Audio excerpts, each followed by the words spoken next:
Yuk jadi bagian dari dakwah kami. Dukung operasional dakwah dan sosial kami, raih pahala amal jariah yang terus mengalir sampai hari kiamat.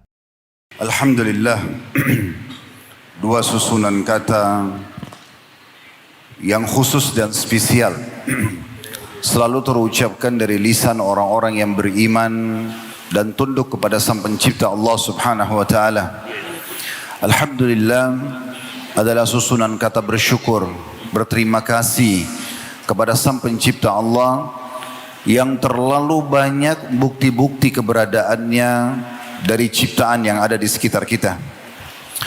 Bermula dari Allah memilih kita dari sekian miliar sperma yang tertuangkan di rahim ibu kita. Kitalah yang telah Allah pilih untuk lahir di muka bumi ini. Dan tentunya mengemban amanah agar patuh, tunduk dan beribadah kepadanya. Allah kekalkan dalam Al-Quran surah Az-Zariyat ayat 56, "Wa ma khalaqtul jinna wal insa illa liya'budun." Aku tidak ciptakan jin dan manusia kecuali memang murni untuk mengabdi, tunduk dan beribadah kepadaku. Lalu Allah memberikan kita banyak sekali perangkat-perangkat untuk memenuhi kebutuhan kita. Bermula dari anggota tubuh kita dengan kedua mata yang sempurna, sebagaimana Bapak Ibu bisa melihat kami pun bisa saling atau melihat kembali ke Bapak Ibu sekalian. Juga melihat ciptaan alam semesta yang luar biasa ini, pergantian siang malam, dan apapun yang berhubungan dengan yang kontak dengan mata kita secara langsung. Kedua kuping, telinga untuk mendengar, lisan dan juga bibir untuk berbicara, mengucap dan mengecap, tangan untuk menjamah, kaki melangkah, kemaluan dan segala macam hal yang Allah mengatakan wa fi anfusikum afala tubsirun.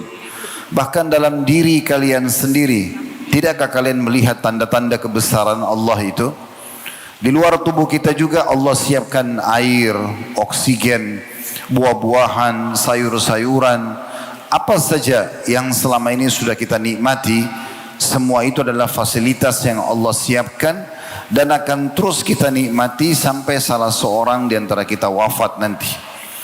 Tujuan kita diciptakan memang untuk mengabdi, beribadah kepada Allah Subhanahu wa taala.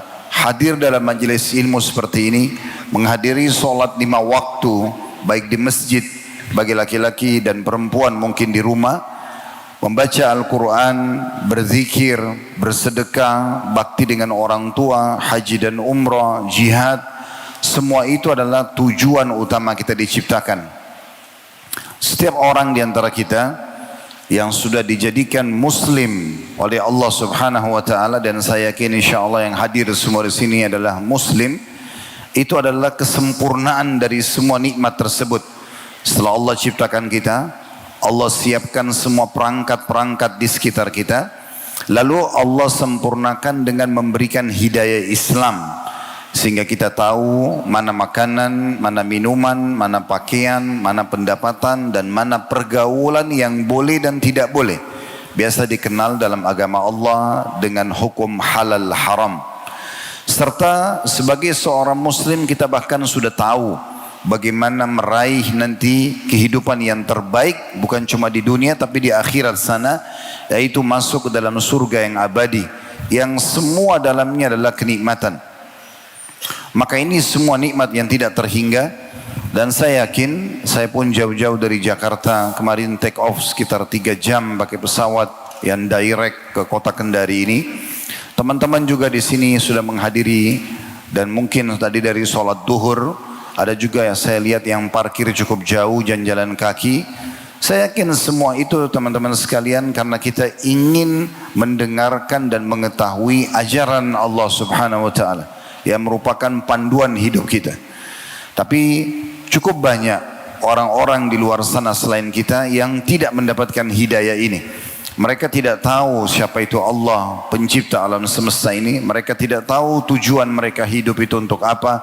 Mereka tidak tahu akhir daripada semua kehidupan ini apa. Ada surga dan neraka di sana.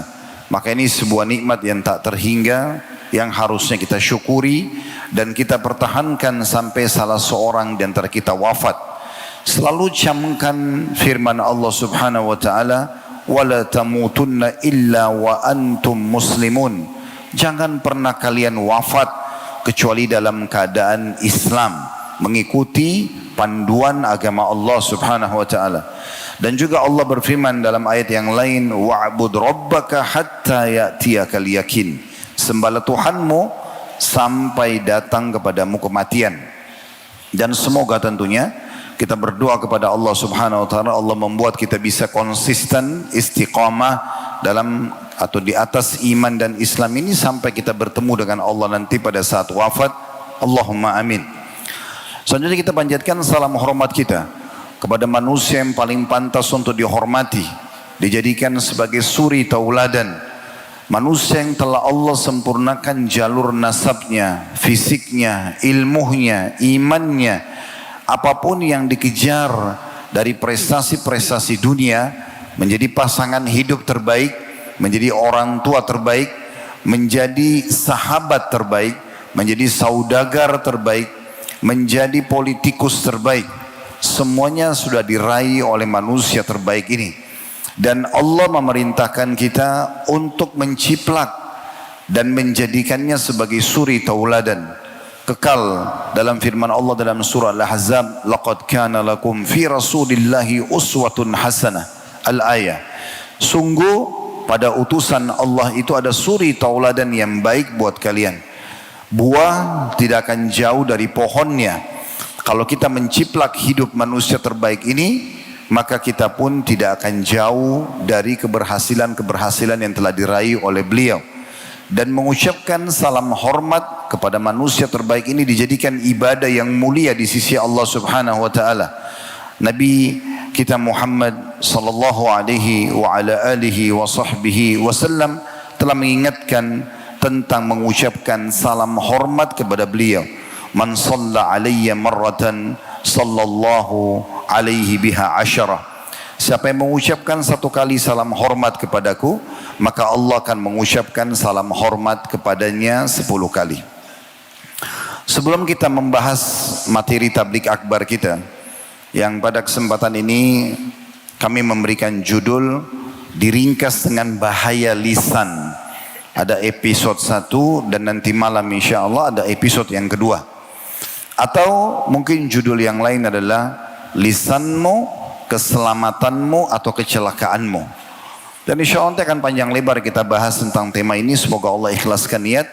Namun sebelumnya kami ingin menjalankan dulu sabda Nabi Muhammad SAW, "Man lam yashkurun nas la yashkurullah." Siapa yang tidak berterima kasih pada manusia, maka belum berterima kasih kepada Allah. Saya pribadi mengucapkan jazakumullah khairan kepada semua teman-teman yang sudah menjadi penyebab tabligh akbar ini. Bermula dari individu, mungkin tidak bisa saya sebutkan satu persatu. Juga mungkin dari dukungan pemerintah Kota Kendari dan sekitarnya. Serta panitia mungkin dan pengurus masjid, pondok pesantren yang sudah terlibat. Semua jemaah yang tak terkecuali mungkin juga telah mendapat undangan atau melihat undangan untuk hadiri tabligh akbar dan telah hadir. Semoga semua ini menjadi tambahan pahala buat kita semuanya di hari kiamat nanti. Selanjutnya juga kami mengingatkan ada hadis Nabi SAW, teman-teman sekalian, yang berbunyi, "Innallaha la yakbalu amalan illa ma kana khalisan liwajhi." Allah tidak akan pernah menerima sebuah amalan kecuali yang ikhlas karenanya. Kalau tadi ada yang hadir di sini karena testimoni saja, mau coba-coba hadir, rame enggak ya? Atau seremoni saja, hanya meramaikan karena ajakan teman misalnya, ajakan kerabat misalnya, ingin melihat mungkin interior dari masjid ini. Semua ini teman-teman sekalian harusnya diubah niatnya. Niatkan karena Allah Subhanahu wa taala. Semoga Allah berikan saya secara pribadi sebagai pemateri dan teman-teman semua keikhlasan ini. Karena akan sia-sia semua waktu yang kita lowongkan, energi yang kita kerahkan, dan bahkan apa saja yang sudah kita gunakan untuk perjalanan ini, mungkin ada yang menggunakan biaya perjalanannya atau meninggalkan pekerjaan ataupun sanak kerabatnya, akan sia-sia.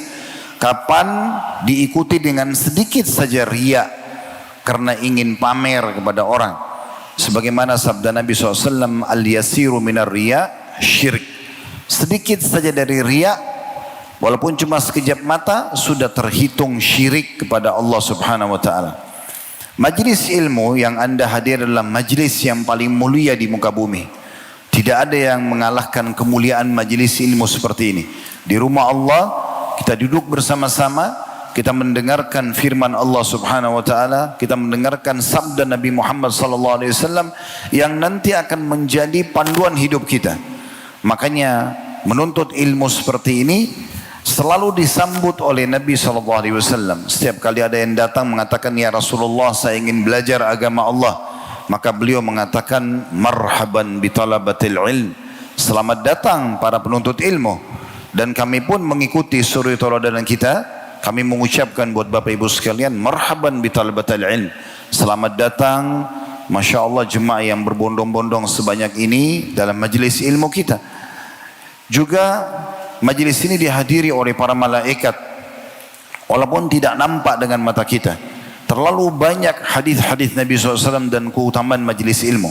Sampai Ibnu Qayyim rahimahullah menyebutkan lebih dari 100 keutamaan majlis ilmu. Di antaranya yang sangat jelas adalah bagaimana Nabi SAW mengatakan para malaikat melindungi penuntut ilmu itu dengan sayap-sayap mereka karena ridho dengan perbuatan mereka. Belum lagi hadis Nabi SAW, siapa yang keluar ikhlas menuntut ilmu, maka dia seperti sedang berjihad di jalan Allah. Dan ada sebuah riwayat juga yang unik berhubungan dengan majelis ilmu, di mana Nabi SAW mengatakan siapa yang keluar ikhlas ingin menuntut ilmu agama ini, maka akan diberikan pahala haji lengkap selama dia benar-benar karena ilmu. Belum lagi hadis Nabi SAW yang dikatakan kalau orang bubar dari majelis ilmu selama mereka ikhlas, maka para malaikat akan mengatakan, bubarlah kalian dalam kondisi dosa-dosa kalian diampuni oleh Allah Subhanahu wa taala. Belum lagi detik-detik yang kita lalui semuanya dihitung ibadah. Karena menuntut ilmu seperti ini, ilmu agama bukan pilihan. Bukan kapan saya mau, tapi harus saya mau. Karena diwajibkan oleh baginda Nabi sallallahu alaihi wasallam. Nabi bersabda dalam sebuah hadisnya yang sahih sallallahu alaihi wasallam, talabul ilmi faridatun ala kulli muslim. Menuntut ilmu adalah wajib bagi setiap muslim. Kita kalau berbekal ilmu, teman-teman sekalian, tidak akan pernah rugi. Ilmu ini akan menjadi seperti bodyguard buat kita, pengawal setia.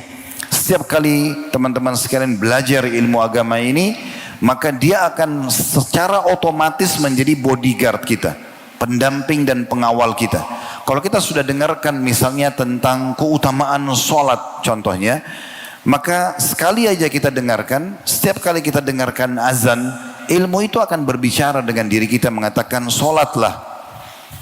Atau kita mendengarkan tentang keutamaan sedekah atau bakti dengan orang tua. Atau mungkin kita dengarkan tentang masalah larangan-larangan, tentang ancaman orang berbohong, orang menipu, orang mencuri, orang membunuh, orang memukul dan segala macam. Maka ilmu itu akan selalu mengingatkan kepada kita kapan kita akan terjerumus dalam pelanggaran tersebut agar jangan kita melakukannya. Jadi menuntut ilmu seperti ini tidak akan mendatangkan kecuali manfaat. Bahkan persentasenya itu 100%. Oleh karena itu saya sarankan Bapak Ibu sekalian, buat satu prinsip hidup. Mulai hari ini ke depan, tidak ada hari akan saya lalui kecuali dengan ilmu.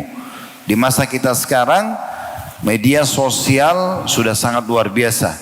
TikTok, Instagram, YouTube, Facebook dan semuanya bisa kita jadikan sebagai perpustakaan berjalan kita.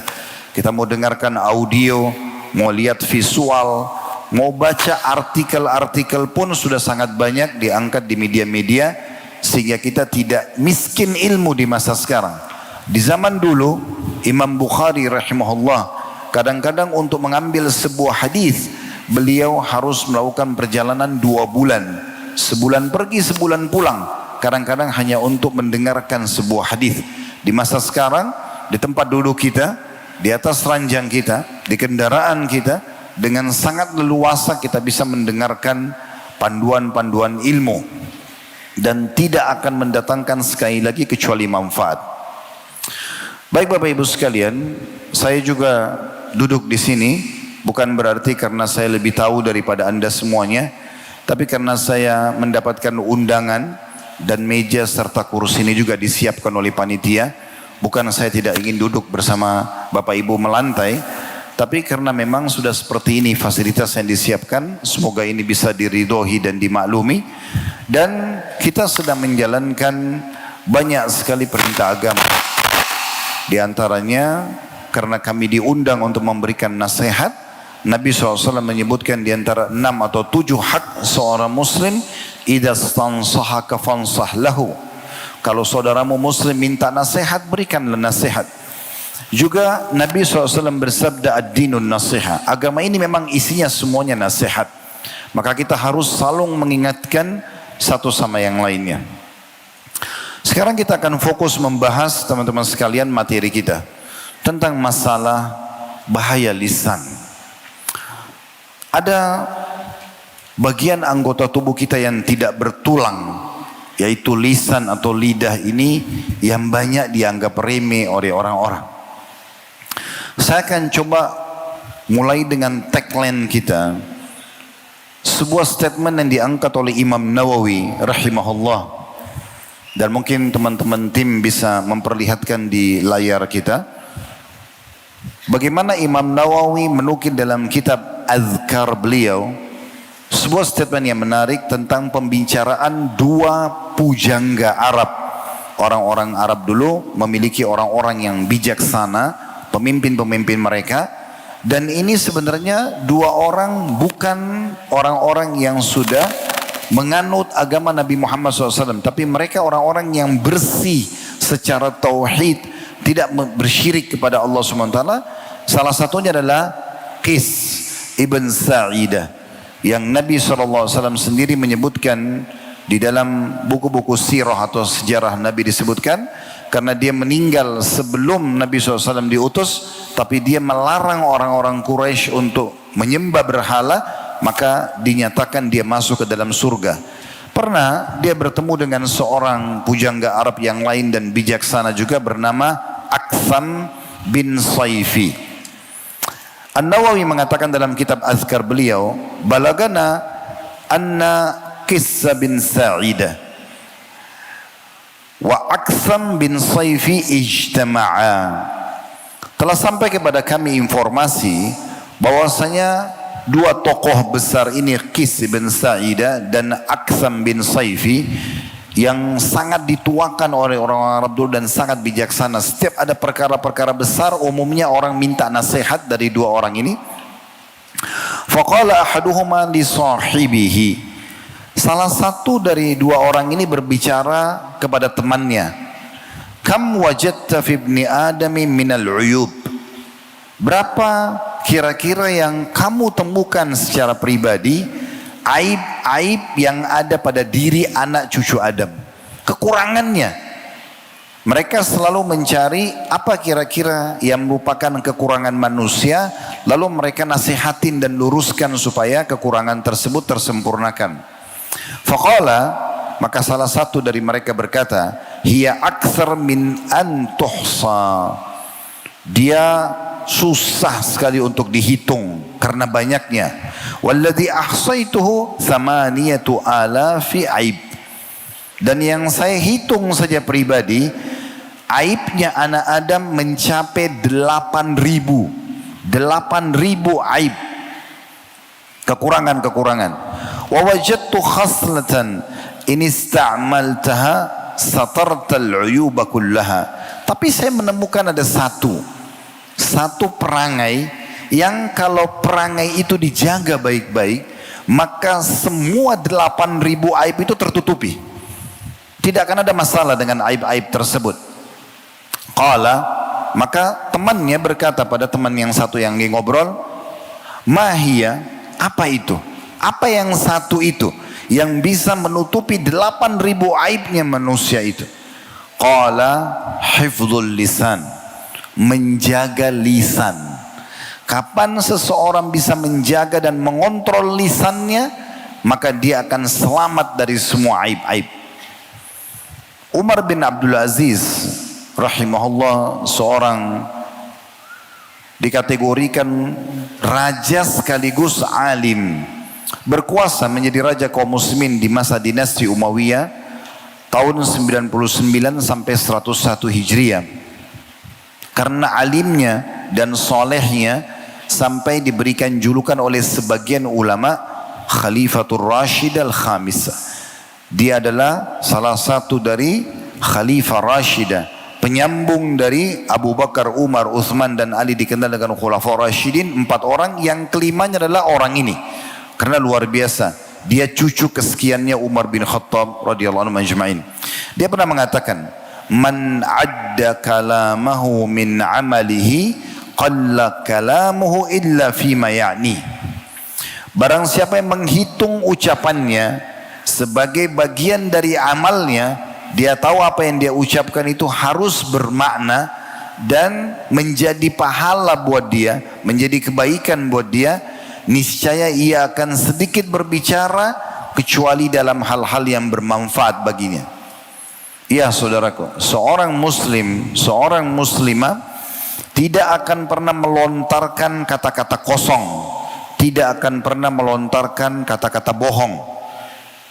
Yang ada adalah tuturan kata-kata emas. Apakah itu zikrullah, apakah itu membaca Al-Quran, apakah itu nasihat yang baik, ilmu yang bermanfaat, atau tutur kata yang santun. Kalaupun cuma sekedar hal-hal yang mubah, berbicara dengan orang tidak pernah menyakiti, tidak pernah menjatuhkan, tidak pernah menghina, tidak ada teriakan-teriakan yang menyakitkan orang lain. Seorang mukmin akan selalu nyaman kalau orang berada di sebelahnya, karena tutur katanya yang syahdu, yang santun, tatapan matanya yang syahdu, jamaan tangannya yang ramah, semuanya itu akan ada dari ciri orang-orang beriman. Dan ini dinukil oleh Ibnu Rajab dalam kitab Jami' al-Ulum wal Hikam. Dan juga ada perkataan lain dari Umar bin Abdul Aziz, dia mengatakan, adrakna salafa wa hum la yarawna al-ibadata fis shaumi wala fis shalah. Kami mendapati para salaf, maksudnya tabi'in, sahabat Nabi, mereka tidak memandang ibadah itu hanya pada puasa dan salat. Walakin fil kaffi an a'radin nas. Tapi puncak ibadah itu harus salatnya, puasanya diselimuti, dibungkus dengan menjaga dan menahan diri dari membicarakan dan mencoreng kehormatan orang lain. Ini prinsip dasarnya. Dan ini tagline-nya sebenarnya itu ya. Mungkin ada orang yang bertanya, memang apa sih yang mau dibahas tentang lisan? Justru semua kebaikan beranjak dari lisan seseorang. Seseorang itu akan dimuliakan di mata manusia. Kapan dia bisa mengontrol lisannya? Mungkin kalau ada orang, saudaraku seiman, secara fisik biasa-biasa saja. Mungkin warna kulit biasa, mungkin postur tubuhnya biasa, mungkin juga bukan dari satu suku yang dikenal atau pejabat masyarakat. Tapi kalau kita bertemu, lisannya santun, tutur katanya ramah, ya, selalu baik dengan senyuman, intonasinya pun diatur, semua ini akan membuat kita nyaman. Tapi di saat kita sedang berteman atau bertemu dengan seseorang tampan, cantik, postur paras wajahnya sempurna, warna kulitnya sempurna, postur tubuhnya sempurna, jabatannya dari suku yang terkenal, hartanya melimpah, tetapi lisannya tajam, saya yakin kita tidak akan mau berteman dengan orang ini. Oleh karena itu, kita akan mulai melihat bagaimana Allah menitipkan pesan agar kita betul-betul menggunakan lisan kita hanya kepada hal-hal yang bermanfaat, hanya sesuatu yang akan mendatangkan pahala dan keridhaan Allah subhanahu wa ta'ala. Allah ingatkan dalam surah Qaf, surah nomor 50 dalam Al-Quran, ayatnya ayat 17 sampai ayat 18. Ayat ini berbunyi, idh yatalaqqal mutalaqqiyani 'anil yamini wa 'anil shimali qa'id ma yalfidu min qawlin illa ladaihi raqibun atid. Allah mengingatkan dari sudah 1400 tahun yang lalu, dan ayat ini akan terus dibaca sampai menjelang hari kiamat oleh orang-orang beriman, yang terjemahannya, ketika dua orang malaikat mencatat amal perbuatan manusia itu, seorang duduk di sebelah kanan dan seorang juga duduk di sebelah kirinya. Setiap orang di antara kita diawasi oleh dua malaikat yang mencatat semua gerak-gerik dan ucapannya. Dan Allah mengatakan, dari gerakan dan ucapan-ucapan yang Allah titip gerakan, tiada satu ucapan pun, satu huruf atau satu kata pun yang diucapkan, melainkan ada di dekatnya malaikat pengawas yang selalu hadir. Sesi tablik akbar kita ini kita bagi dua. Kita akan membahas pada kesempatan ini berhubungan dengan masalah bahayanya kata-kata yang diucapkan oleh kaum Yahudi, kaum Nasrani, orang-orang munafik. Dan insya Allah nanti malam kita akan fokus membahas adalah tutur kata yang berbahaya antara seorang muslim dengan muslim yang lainnya. Semua itu adalah rangkaian bahasan yang sangat panjang lebar, dan kita harapkan semoga Allah berikan keberkahan tentunya. Tapi intinya dalam surah Qaf ini Allah pastikan, hati-hati dengan lisanmu, jangan sembarangan mengucapkan kata-kata karena semua akan tercatat. Baik, maka akan diperlihatkan dan diberikan balasan. Buruk, maka akan diperlihatkan dan diberikan hukumannya. Muadz bin Jabal radhiyallahu anhu dalam sebuah riwayat yang sahih pernah berkata, wahai Rasulullah, beritahukan kepadaku, sampaikan kepadaku, ajarkan kepadaku suatu amalan yang dapat memasukkanku ke dalam surga dan menjauhkanku dari neraka. Ini permintaan yang luar biasa. Seperti Anda datang kepada saya tidak samakan diri dengan Rasulullah tentunya, tapi maksudnya saya kasih perumpamaan. Anda lalu mengatakan, Ustaz, ajarkan saya satu amalan saja yang kalau saya kerjakan saya masuk surga, saya selamat dari neraka. Ini pertanyaan yang luar biasa, dan kita sangat bersyukur kepada Allah Subhanahu wa taala karena figur Muadz bin Jabal bertanya kepada Nabi SAW tentang pertanyaan ini. Pertanyaan dari seorang sahabat yang mulia, menyaksikan wahyu turun dan menjadi sahabat mulia, sahabat Nabi SAW, dan dijawab oleh guru terbaik Nabi Muhammad SAW. Beliau mengatakan, engkau telah bertanya tentang perkara yang besar. Satu hal kalau dijaga, masuk surga, selamat dari neraka. Namun sesungguhnya hal itu walaupun besar, sangat mudah bagi orang yang Allah mudahkan baginya. Orang yang mau membuka kupingnya, yang mau mencerna dengan akalnya, merenungi dengan hatinya dan aplikasikan dengan anggota tubuhnya, itu akan mudah, asal dia mau saja. Anda dengarkan penyampaian ini, Anda renungi dan Anda amalkan dalam kehidupan, maka akan mudah. Tapi bagi yang Allah mudahkan, maka kita pun minta kepada Allah agar dimudahkan. Engkau beribadah kepada Allah dan tidak mempersekutukannya dengan sesuatu apapun. Kemudian engkau menegakkan solat, engkau menunaikan zakat, berpuasa Ramadan, dan menunaikan haji ke Baitullah. Jadi sebenarnya Nabi SAW memberikan kesimpulan, dari semua amal-amal yang banyak ini, kalau kamu fokus ke 5 rukun Islam sudah cukup. Selesai. Dan 5 rukun Islam ini semuanya ringan, sangat mudah. Syahadat itu, kalau ada yang mau masuk Islam, kurang dari 1 menit. Asyhadu an la ilaha illallah wa asyhadu anna Muhammad Rasulullah. Walaupun tidak diterjemahkan ke bahasa Indonesia, kalau dia sudah syahadat, dia dianggap muslim. Salat itu yang kita kerjakan, yang merupakan absensi kita kepada Allah. Kita absen kepada Allah, kita hadir, ya, menghadap kepada satu siapa, seperti tadi kita kerjakan salat duhur misalnya, sehari 5 kali.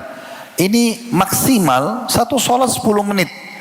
10 menit subuh, 10 menit duhur. Kita bicara salat wajibnya, nggak bicara salat sunnahnya. 10 menit asar, 10 menit maghrib, 10 menit isya. Ini sudah cukup sekali. Berarti kalau kita gabung semuanya 5 waktu salat ini, itu hanya 50 menit. Kita punya 24 jam dalam sehari. Artinya masih ada 23 jam plus 10 menit.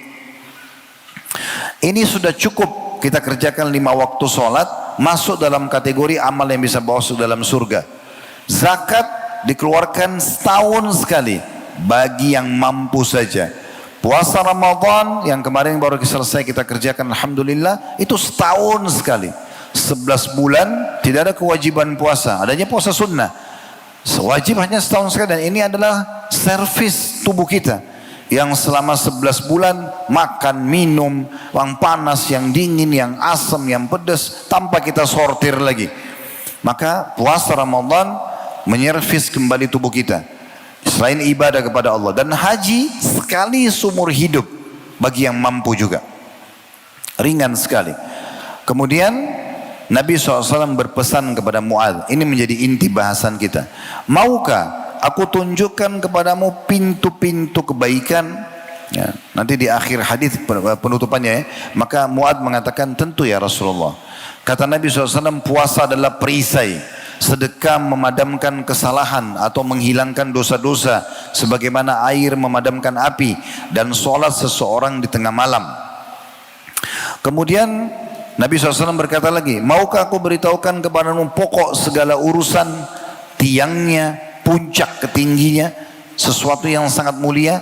Pokok segala urusan adalah Islam, tiangnya adalah sholat, dan puncak tertinggi adalah jihad di jalan Allah.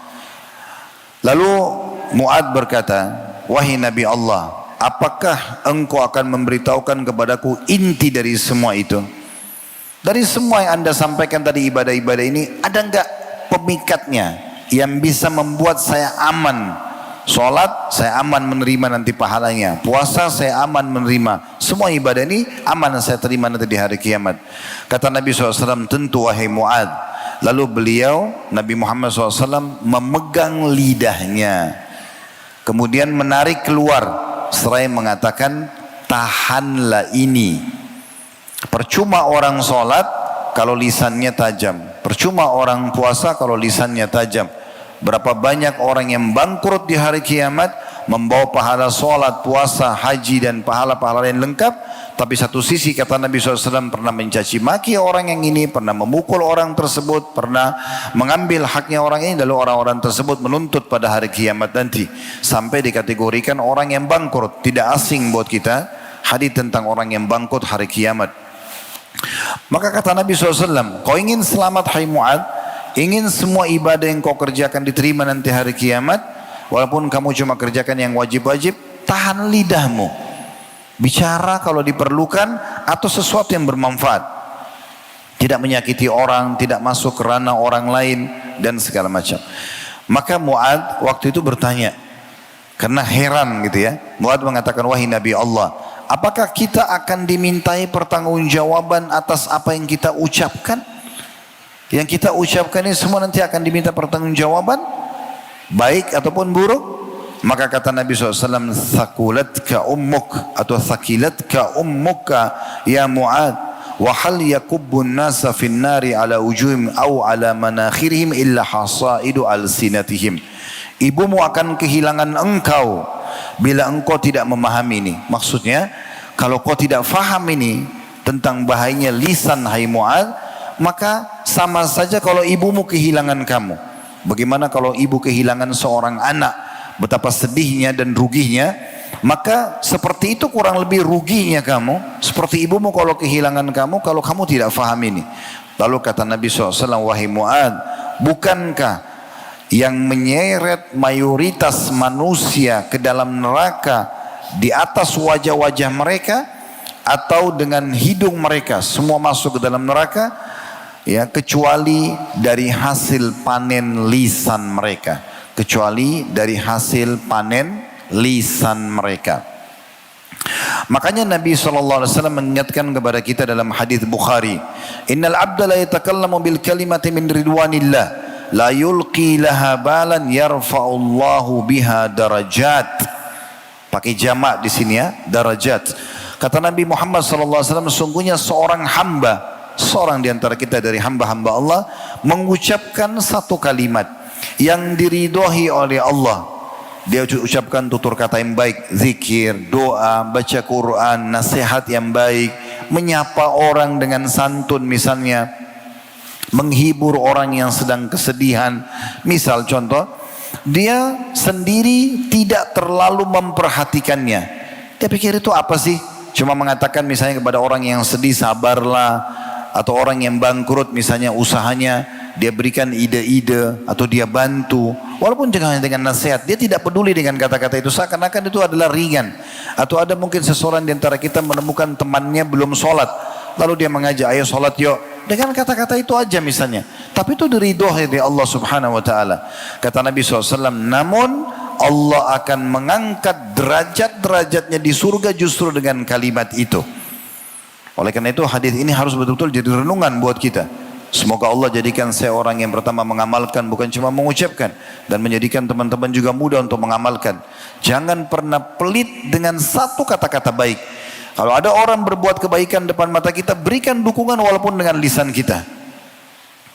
Dan kalau ada orang yang berbuat jahat, mungkar, kesalahan atau dosa, coba nasihati. Kita tidak pernah tahu tutur kata kita yang mana yang akan menjadi penyebab hidayahnya orang lain. Kita tidak pernah tahu tutur kata mana yang akhirnya bisa mendukung kebaikan. Kalau pernah dengar Imam Malik rahimahullah menyusun kitab Muwatta yang sampai hari ini masuk dalam kategori 9 buku hadis yang sangat masyhur sebagai rujukan umat Islam atau Kutubut Tis'ah. Itu Imam Malik bukan menyusun secara khusus, tapi seorang muridnya datang lalu mengatakan, wahai Imam, ya apa yang anda ucapkan ini bagus kalau disusun. Lalu beliau susun dan diserahkan kepada Imam Malik. Sebuah saran. Muridnya itu bahkan tidak banyak umat yang kenal, tapi buku itu sampai hari ini dipelajari di seluruh dunia. Dari mana orang ini pernah berpikir kalau mungkin ini akan dipelajari sekian juta bahkan miliaran umat Islam, dan sekian banyak hal-hal yang berhubungan dengan masalah seperti ini misalnya. Dan juga sebaliknya kata Nabi SAW, wa innal abda la yatakallamu bil kalimati min sakhatillah la yulki laha balan yahwi biha fi jahannam. Dan sungguhnya bisa saja seorang hamba mengucapkan satu kalimat ya, yang dimurkahi Allah. Dia berkata-kata kufur misalnya. Kalau ada orang, naudzubillah ya, dia mengatakan saya keluar dari Islam, dia bercanda ataupun dia serius, ini bahaya sekali. Dia tidak peduli, tapi itu bisa mengundang murkahnya Allah. Atau dia menghina masjid, menghina seorang muslim, menghina Al-Quran, menghina Nabi Muhammad SAW, menghina para istri-istri Nabi dan para sahabat Nabi, seperti orang-orang Syiah di masa kita sekarang. Semua mungkin dia tidak menganggap itu penting, kayaknya nggak ada masalah buat dia. Tetapi kata Nabi SAW, justru Allah akan menjerumuskan dia dengan satu kalimat itu ke neraka jahanam. Hadis yang lain yang mirip serupa dengan ini, kalau tadi riwayat Bukhari, ini riwayat Imam Muslim, di mana Nabi SAW bersabda, innal abda la yatakallamu bil kalimati ma yatabayyanu ma fiha yahwi biha fin nari ab'ada ma bainal masyriqi wal maghrib. Sesungguhnya seorang hamba bisa saja mengucapkan satu kalimat tanpa memikirkan terlebih dahulu. Udah pokoknya asal ngomong, urusan belakang nanti. Mau nyakitin orang, mau mengundang murkahnya Allah, berbau maksiat atau tidak, nggak penting. Lalu karena kalimat itulah dia terjatuh ke dalam neraka sejauh jarak antara timur dan barat. Oleh karena itu, orang yang berakal benar-benar hati-hati. Setiap kali dia mengucapkan satu tutur kata, dia berusaha untuk merenungi dan memikirkan masalah itu sebelum dia ucapkan. Karena semua ucapan sebelum kita keluarkan masih milik kita. Tapi kapan kita sudah ucapkan, maka sudah milik publik. Dan akhirnya susah sekali untuk dikontrol dan diluruskan. Berapa banyak orang dengan gibahnya menggunjing seorang muslim, itu akan kita bahas nanti malam insya Allah. Atau orang-orang yang justru mengucapkan kata-kata yang tidak dia peduli sama sekali, tapi ternyata sudah cukup untuk mengalahkan di timbangan amal nanti semua amal-amal solehnya. Oleh karena itu dalam hadis riwayat Ahmad, di mana Nabi SAW bersabda, la yastaqimu imanu abdin hatta yastaqima qalbuhu, wa la yastaqimu qalbuhu hatta yastaqima lisanuhu. Tidak akan lurus iman seorang hamba sampai hatinya lurus, dan tidak akan lurus hati seseorang sampai lisannya juga lurus, sampai lisannya juga lurus.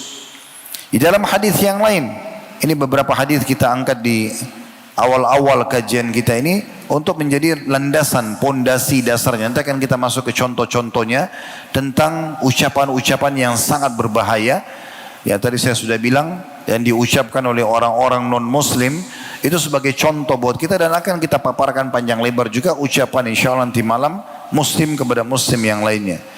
Nabi SAW bersabda dalam hadis riwayat Tirmidzi, "Idza asbaha ibnu Adam fa innal a'dha'a kullaha tukaffirul lisan fataqul ittaqillaha fina." Ada lanjutan hadis tentunya, "In istaqamta istaqamna wa in i'wajajta i'wajajna." Apabila anak Adam, kita semua ini selama masih hidup, tiba di pagi hari, maka seluruh anggota tubuhnya, rambut, kepala, kulit, mata, hidung, telinga, tangan, kaki, kemaluan, semuanya ini akan berbicara kepada lisan. Bagaimana kita tidak tahu?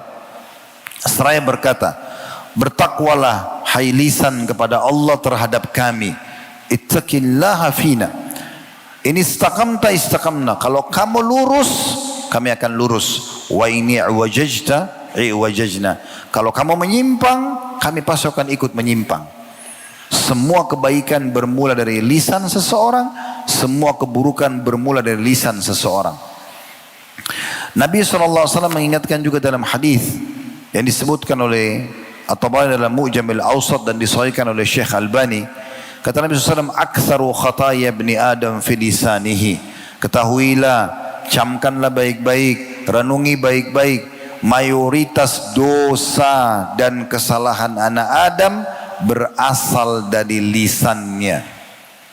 Seorang ulama bernama Abu Hatim rahimahullah berkata, wajib bagi orang yang berakal untuk senantiasa diam sampai ada kebutuhan yang menuntutnya untuk berbicara. Kalau perlu dia bicara. Betapa banyak orang yang menyesal ketika ia berbicara, dan sangat sedikit yang menyesal ketika ia diam. Ya, berapa banyak orang yang karena banyak berbicara akhirnya menyesal, dan berapa banyak orang yang selamat dari penyesalan justru karena dia diam.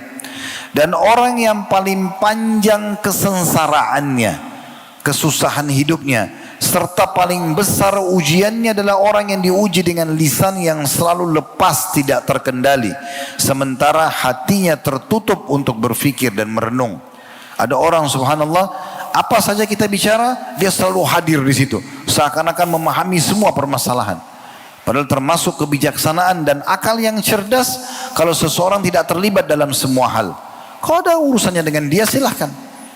Saya kadang-kadang lihat ada orang tiap hari kerjaannya cuma mencari kesalahan orang. Tiap hari kerjanya cuma mencari aib orang, walaupun tidak ada urusannya sama dia. Subhanallah. Betapa banyak musuh yang akan dia bertemu nanti pada hari kiamat. Bagaimana caranya dia meminta maaf sama orang-orang yang dia sebarluaskan aibnya di media? Berapa banyak pahala dia yang dia siapkan untuk berbagi? Lalu Abu Hatim berkata lanjutannya, orang yang berakal seharusnya lebih sering menggunakan kedua telinganya. Seharusnya sering menggunakan kedua telinganya. Orang yang berakal seharusnya lebih sering menggunakan kedua telinganya daripada mulutnya. Ia perlu menyadari bahwa dirinya diberi dua telinga serta diberi satu mulut agar lebih banyak mendengar daripada berbicara. Sebab seringkali seseorang menyesal di kemudian hari karena perkataan yang telah diucapkannya, sementara diam hampir tidak pernah mendatangkan penyesalan. Ini nasihat yang luar biasa dari Abu Hatim rahimahullah. Kalau pernah teman-teman dengar nama seorang tabi'in yang sangat masyhur dengan kecerdasannya, Iyas Al-Muzani rahimahullah. Beliau berkata, saya tidak pernah berdebat dengan orang kecuali saya sering memenangkan. Tapi saya menemukan ada satu orang di majelis ilmu saya. Beliau punya majelis ilmu dan beliau seorang hakim yang masyhur di masanya. Orang itu selalu diam, bertahun-tahun diam, tidak banyak ngomong.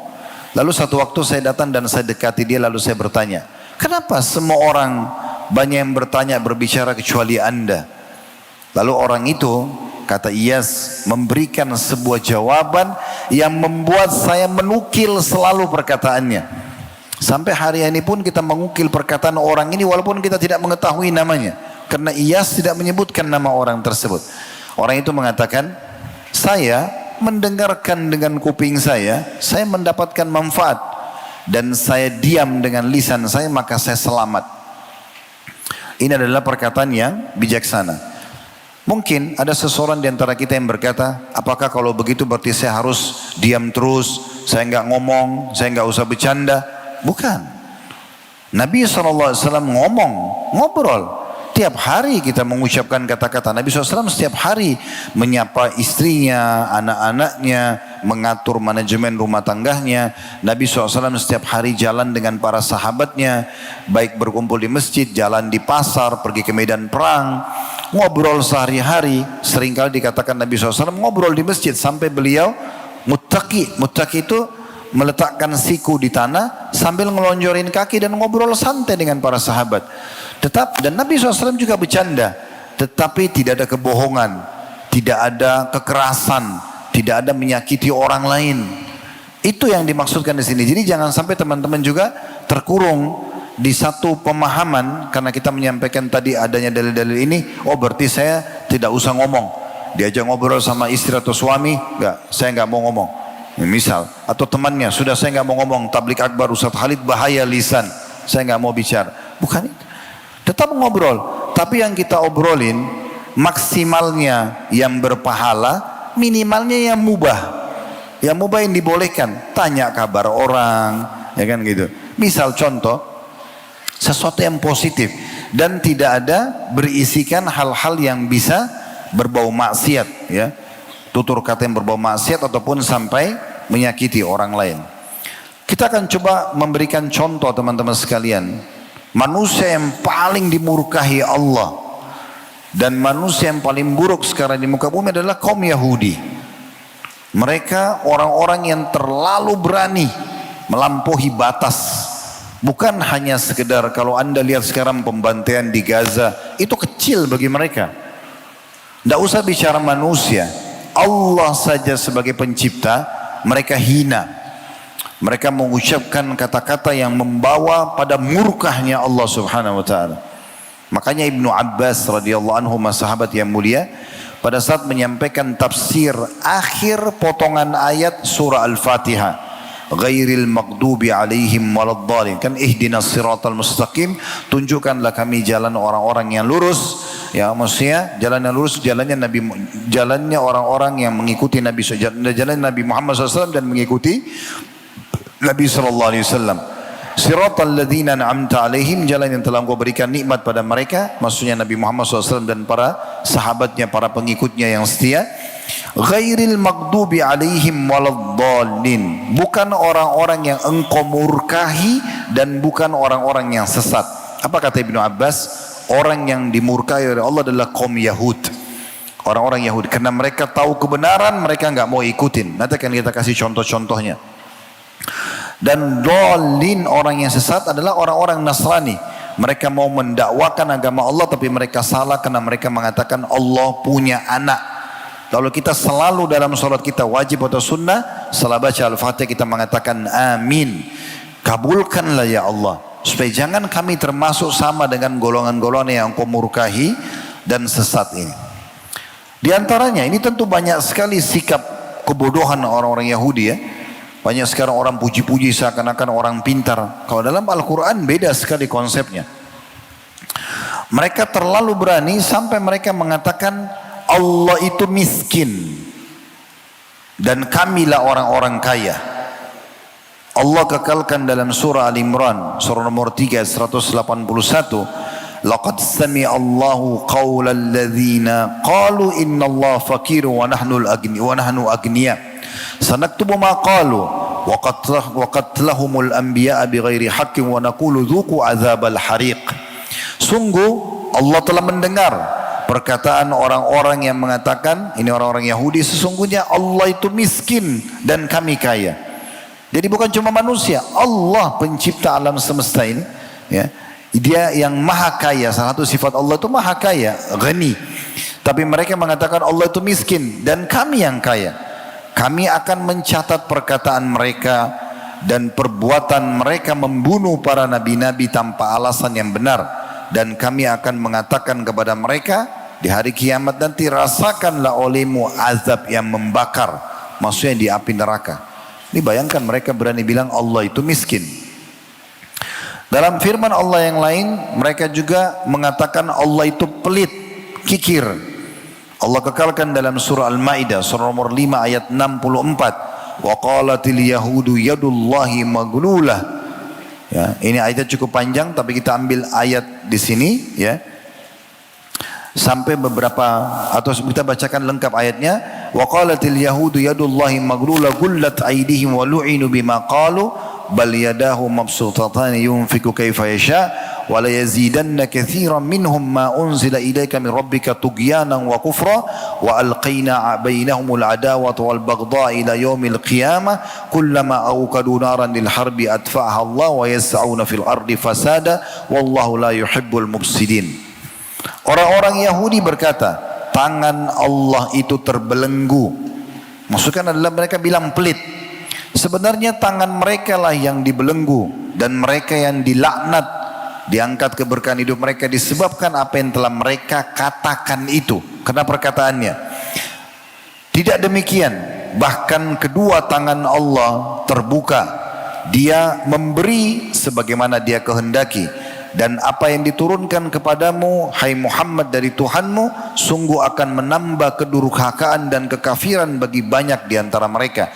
Dan kami telah timbulkan permusuhan dan kebencian di antara mereka sampai hari kiamat.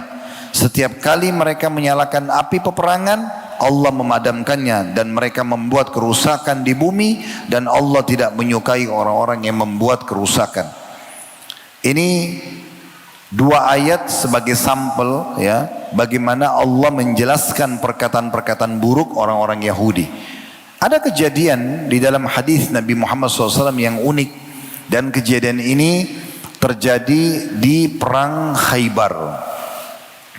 Khaybar ini teman-teman kurang lebih 180 km dari kota Madinah. Dulu di sana ada 9 benteng Yahudi yang akhirnya ditaklukkan oleh Nabi SAW. Pada saat mereka kalah, orang-orang Yahudi ini kalah, dan mereka rupanya sakit hati dengan kekalahan itu. Akhirnya seorang wanita Yahudi sepakat dengan beberapa pendeta Yahudi untuk menghidangkan makanan yang akan diberikan kepada Nabi Muhammad SAW dan kaum muslimin. Karena mereka mengepung benteng pertama saja, itu kurang lebih 42 sampai 43 hari. Dan muslimin kehabisan makanan, belum benteng yang kedua, yang ketiga dan seterusnya. Jadi memakan waktu yang cukup lama. Jadi memang Nabi SAW dan para sahabat lagi kelaparan.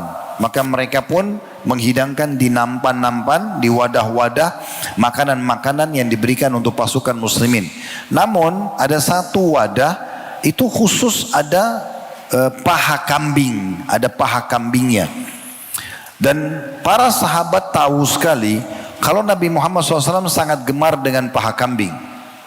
Maka orang-orang Yahudi pun pada saat menghidangkan itu sengaja meletakkan di wadah, satu wadah saja paha kambing, sisanya tidak ada paha kambingnya.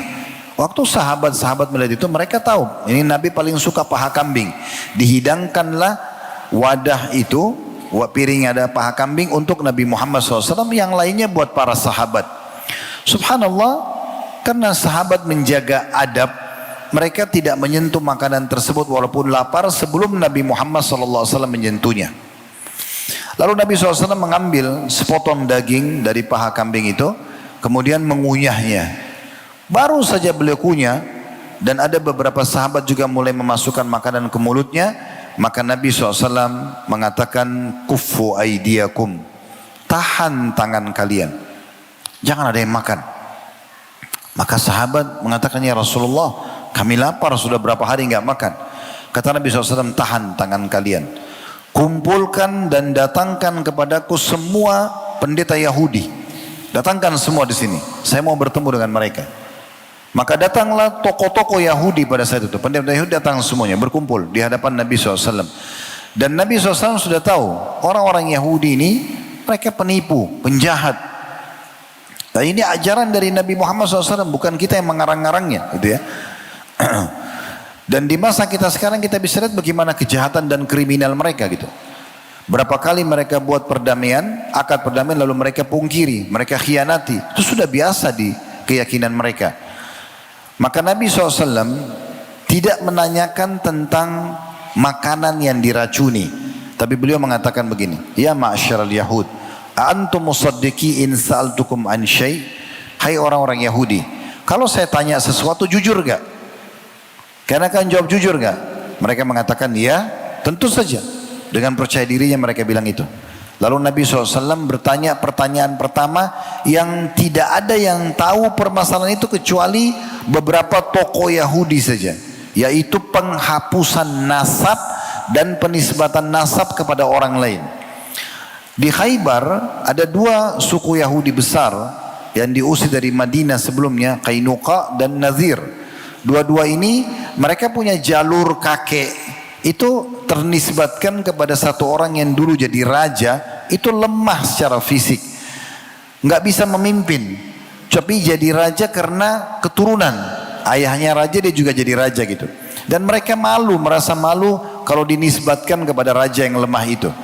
Bayangkan ya, mungkin kita ini tidak pernah berpikir sampai ke sana, tapi orang Yahudi berpikir ini. Mereka berpikir untuk menghapus nasabnya itu. Kalau kita misalnya punya kakek, ayahnya kakek, kakeknya kakek, mungkin dulu lemah, bagi kita itu dia pribadi. Kita nggak ada merasa bersalah dengan itu. Tapi mereka tidak.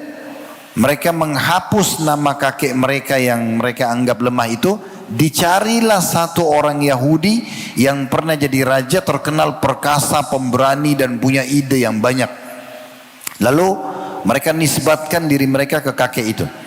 Sebenarnya ini sudah tidak perlu dibahas. Tapi Nabi SAW tahu itu. Ada wahyu menyampaikan mereka mengubah nasab. Apa kata Nabi SAW kepada dua suku ini? Pimpinan-pimpinan mereka, Nadir dan Qainuqa. Siapa kakek kalian?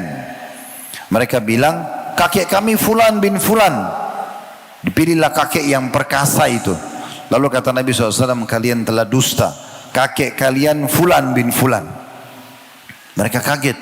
Kok bisa Nabi SAW tahu? Dalam sebuah riwayat, mereka kaget saling mengatakan, engkau benar. Ya, tidak bisa bohong lagi karena Nabi tahu kakek mereka.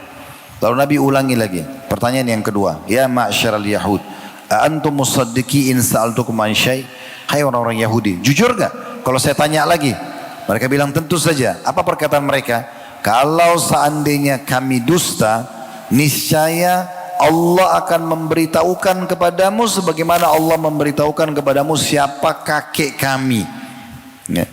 Berarti mereka sudah mengakui ini kedustaan mereka yang pertama dan pengetahuan Nabi tentang kakek mereka yang benar.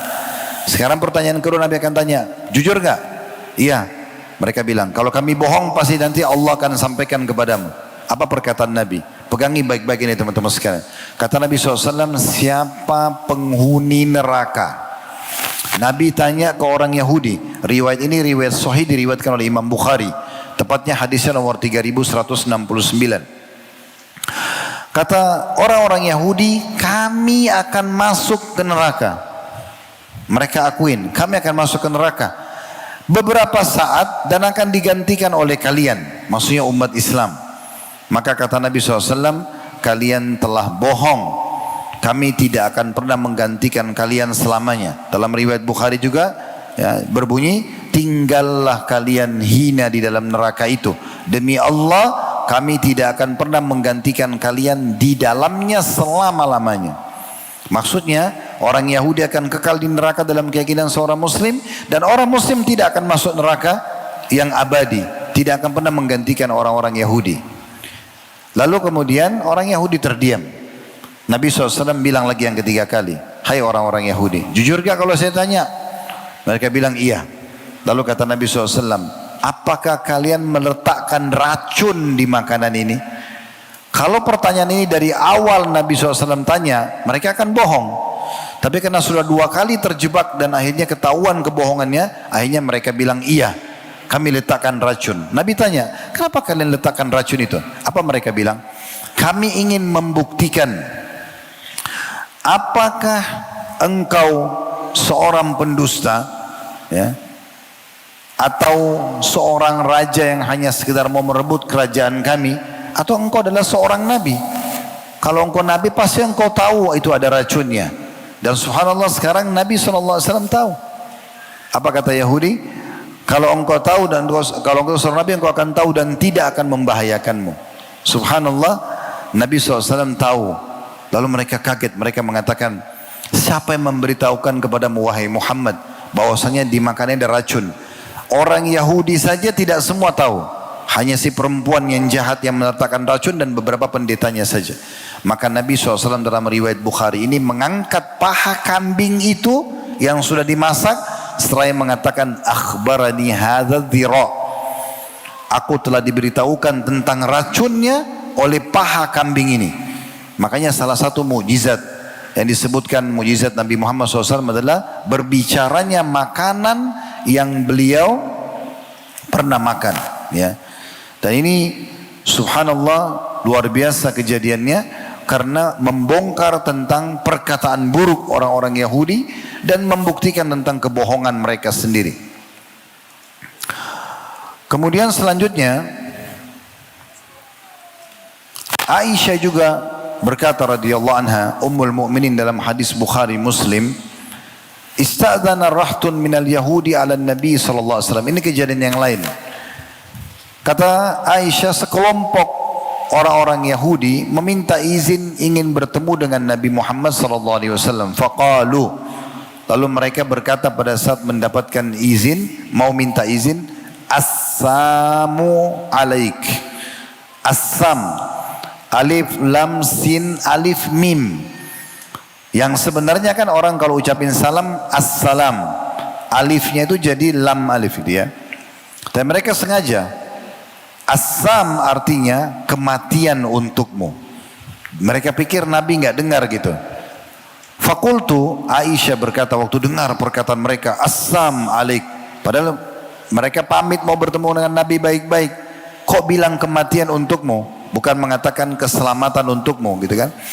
Maka Aisyah dengar, Aisyah menjawab dengan keras mengatakan, bal alaikumussamu wal la'nah, justru untuk kalianlah kematian dan laknat itu. Maka Nabi SAW waktu dengar Aisyah marah dan menjawab orang Yahudi dengan perkataan kasar begitu, maka kata Nabi SAW, ya Aisyah, innallaha rafiqun yuhibbur rifqa fil amri kullih. Wahai Aisyah, Allah itu lembut, maha lembut, santun, dan menyukai kelembutan dan kesantunan dalam segala hal. Padahal ini orang Yahudi sedang doakan keburukan kepada Nabi SAW. Assam, kematian untuk Muhammad. Aisyah menjawab, mati juga buat kalian. Gitu kan? Lalu Nabi SAW mengatakan, hai Aisyah, jangan. Allah itu lembut, suka kelembutan, suka kesantunan, gitu ya? Dalam segala hal.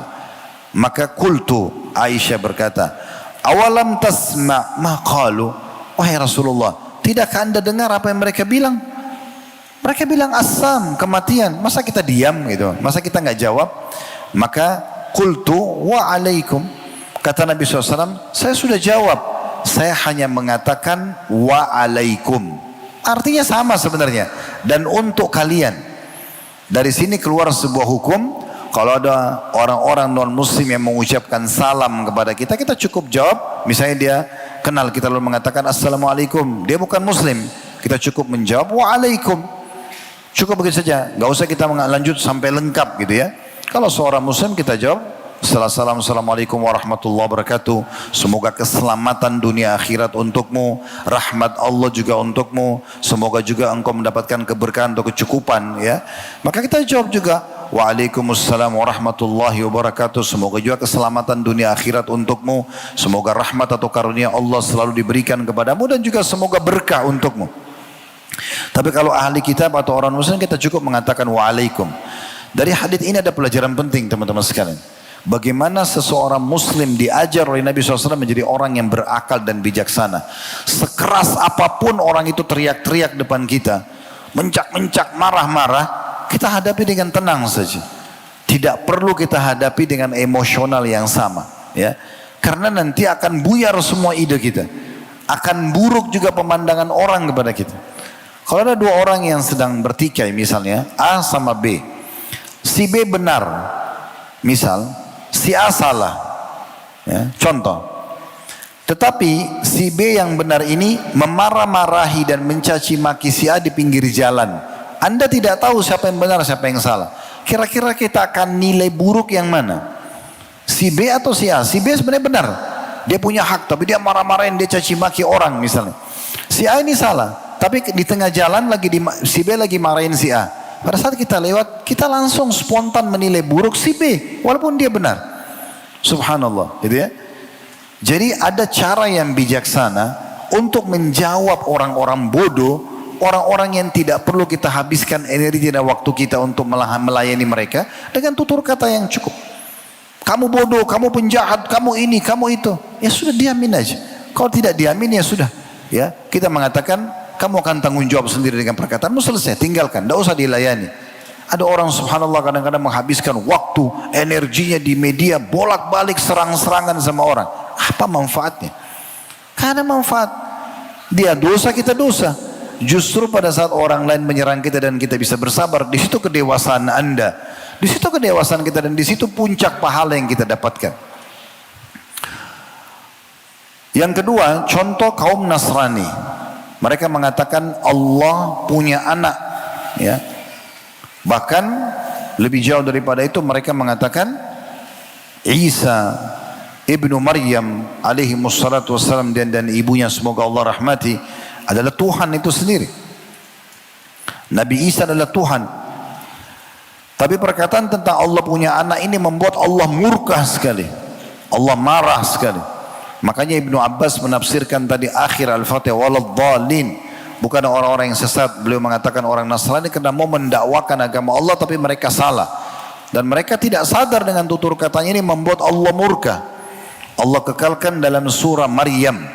Dan Allah sengaja meletakkan ayat ini di surah ini. Maryam alaihissalam adalah ibunda Nabi Isa yang dimuliakan oleh orang-orang Nasrani. Allah sengaja masukkan ayat ini dalam surah ini. Di ayat 88 sampai 92 yang berbunyi wa qalu ittakhadar rahmanu walada laqad ji'tum syai'an idda takadu as-samawati yatafattarna minhu wa tanshaqqul ardu wa takhirul jibalu hadda an da'u lirrahmani walada wa ma yanbaghi lirrahmani an yattakhidha walada. Al-ayah artinya mereka berkata, orang-orang Nasrani, Tuhan yang Maha Pengasih Allah mempunyai anak. Mungkin secara zahirnya seakan-akan itu biasa-biasa saja. Tapi ini besar sekali di sisi Allah subhanahu wa ta'ala. Karena Allah itu Maha Esa. Allah itu lam yalid wa lam yulad. Tidak beranak, tidak diperanakkan. Karena kalau Allah punya orang tua, siapa awalnya? Kakek, nenek, terus-terusnya siapa yang awalnya? Makanya Allah pangkas, tidak ada. Ya, orang tuanya tidak ada keturunannya. Karena kalau dikatakan Allah punya keturunan, siapa lanjutan keturunannya Allah? Makanya Allah itu Ahad, Esa, itu kan? Di 4 ayat surah Al-Ikhlas sudah dijelaskan masalah itu. Allah mengatakan, sungguh kamu semua hai orang-orang Nasrani telah membawa sesuatu yang sangat mungkar. Allah sangat benci. Hampir-hampir karena perkataan Allah punya anak itu langit pecah. Langit pecah karena perkataan itu. Bumi terbelah dan gunung-gunung pun runtuh semuanya. Karena mereka menisbatkan anak kepada Tuhan yang Maha Pengasih. Padahal tidak layak bagi Tuhan yang Maha Pengasih mempunyai anak. Jadi nggak boleh mengatakan Allah itu punya anak. Karena memang Allah subhanahu wa ta'ala tidak mengambil anak. Allah membuat Maryam alaihissalam. Bahkan Allah khususkan surah nomor 19 namanya Maryam, menceritakan tentang prosesi bagaimana ruh ditiupkan di rahim Maryam oleh Jibril alaihissalam tanpa melalui sperma, supaya menjadi tanda-tanda kebesaran bagi manusia kalau Allah itu ala kulli syai'in qadir. Allah mampu mengerjakan apa yang Allah inginkan, tapi bukan berarti itu anak Allah, gitu kan? Makanya kita juga diingatkan oleh Nabi SAW, jangan sampai kalian memuji-muji aku berlebih-lebihan sebagaimana orang Nasrani memuji Isa. Nanti akhirnya kita bisa mengatakan Nabi Muhammad anak Tuhan. Nah, ini berbahaya. Ayat tadi itu teman-teman tolong direnungi ya. Maryam 88 sampai 92 itu luar biasa. Langit seakan-akan terbelah, bumi terbelah, ya, gunung-gunung hancur semuanya. Hanya karena perkataan ini, karena dahsyatnya. Allah tidak mau itu. Allah tidak mau dikatakan punya anak. Belum lagi mereka mengatakan Trinitas. Ada Bapa, itulah Allah. Ada Maryam, ada ibunya Isa, ada Isa anak. Ini semua perkataan yang tidak benar sama sekali. Bahkan dicap oleh Allah sebagai perkataan kufur. Allah kekalkan dalam surah Al-Ma'idah, surah nomor 5 ayat 73. Laqad kafara alladhina qalu innallaha thalithu thalatha. Al-ayat. Allah mengatakan sungguh benar-benar telah kafir orang-orang yang berkata sesungguhnya Allah adalah salah satu dari tiga itu atau Trinitas. Begitu juga mereka mengatakan bahwasanya Isa alaihissalam adalah Tuhan. Allah kekalkan dalam surah Al-Ma'idah surah nomor 5 ayat 72. Laqad kafara alladhina qalu innallaha huwal masih ibnu Maryam. Sungguh telah kafir, tidak ada keraguan dalam masalah itu. Orang-orang yang berkata sesungguhnya Allah itu adalah Al-Masih putra Maryam. Ya, seakan-akan memang ya Tuhan itu adalah Nabi Isa. Sementara kita umat Islam menyatakan beliau Nabi. Kita imani kenabian, tapi bukan, tidak ada hubungannya dengan anak Tuhan, apalagi Tuhan gitu ya. Wa qala al-Masih ya bani Israil i'budu Allah rabbi wa rabbakum. Sementara Isa putra Maryam itu sendiri berkata, wahai bani Israel, sembahlah Allah Tuhanku dan Tuhan kalian. Innahu may yushrik billahi faqad harramallahu alaihi al-jannata wa ma'wahu an-nar. Karena siapapun yang menyekutukan Allah dengan sesuatu, maka dia pasti akan diharamkan oleh Allah masuk ke dalam surga dan akan masuk ke dalam neraka. Wa ma lidh-dhalimina min ansar. Dan tidak ada bagi orang-orang zalim seorang penolong pun. Makanya Nabi Muhammad SAW mengatakan kepada kita semua dalam hadis yang sahih riwayat Bukhari Muslim, laisa ahadun asbara ala adza sami'ahu min Allah. Laisa ahadun asbara ala adzan sami'ahu min Allah. Innahum yadda'una lahu walada wa innahu la yu'afihim wa yarzuquhum. Kata Nabi SAW, benar-benar tidak ada yang lebih sabar terhadap gangguan yang didengar selain Allah. Allah betul-betul memiliki sifat sabar, gitu ya. Tidak ada yang lebih sabar ya, daripada Allah dari apa yang didengar. Mereka orang-orang Nasrani menisbatkan anak kepadanya, sementara Allah masih memberi mereka kesehatan dan juga rezeki. Tapi bukan berarti kita membenarkan sikap mereka. Ini adalah perbuatan yang salah. Yang terakhir teman-teman sekalian adalah contoh dari kaum munafikin. Ini kelompok yang paling berbahaya. Orang Yahudi sama orang Nasrani jelas kekafirannya, jelas beda agama sama kita. Kita mengkafirkan mereka, mereka mengkafirkan kita, masing-masing dengan keyakinannya, gitu ya. Tetapi orang munafik ini yang jadi masalah nggak jelas. Namanya seperti nama kita, pakaiannya seperti kita, sholat di masjid seperti kita, berpuasa, berjihad, bersedekah, tapi semua itu hanya kedok saja. Mereka cuma berpura-pura. Ini bahaya sekali, karena kita tidak pernah tahu di sebelah kita ini munafik atau orang mukmin yang benar. Dan Allah menurunkan satu surah dan menamakan surah itu khusus namanya surah Al-Munafikun, menjelaskan kepada kita tentang kelompok ini. Banyak ayat-ayat Al-Quran yang menceritakan tentang mereka, termasuk dalam surah Al-Ahzab misalnya, itu ya.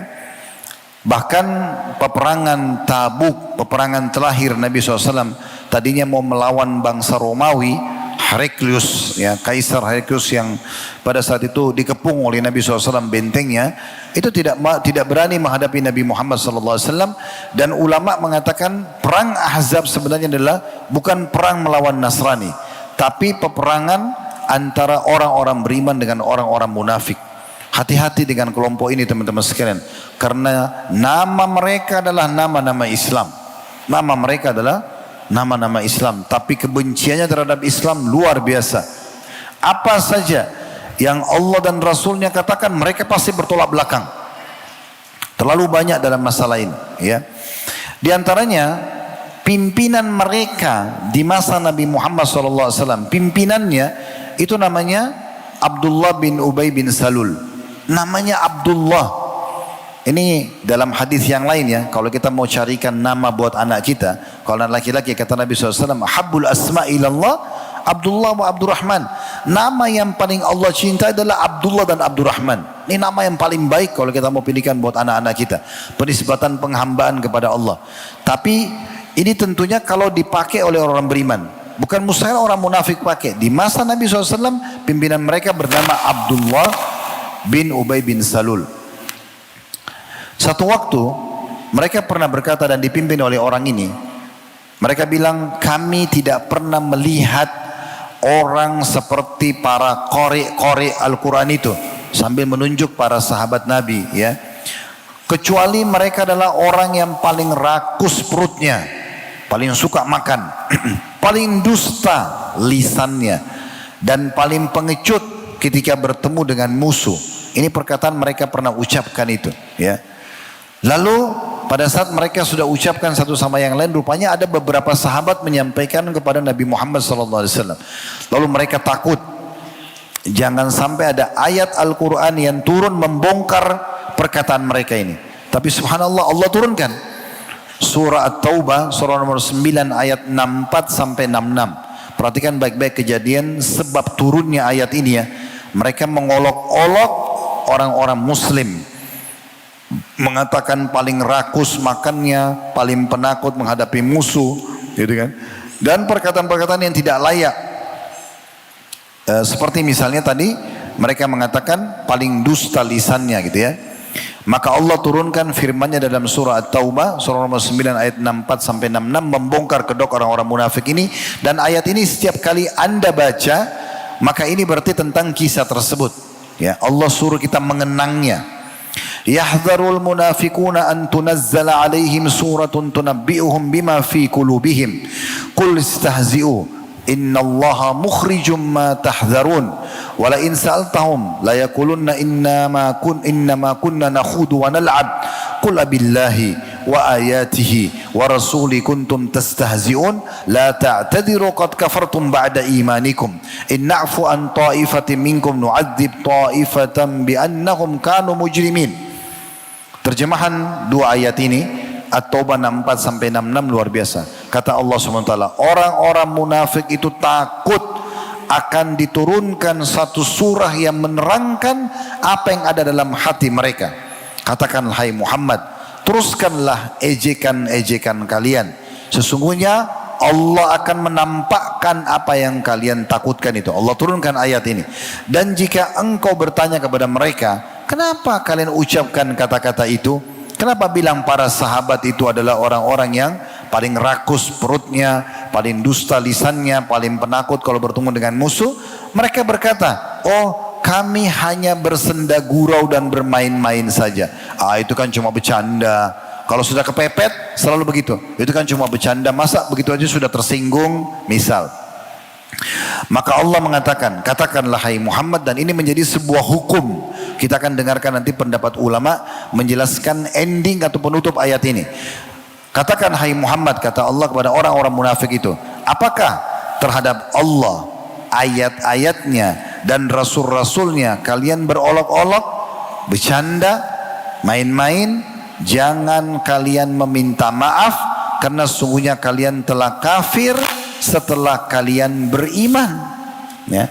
Jadi Allah mencap karena olokan mereka saja ini sudah cukup mereka kafir.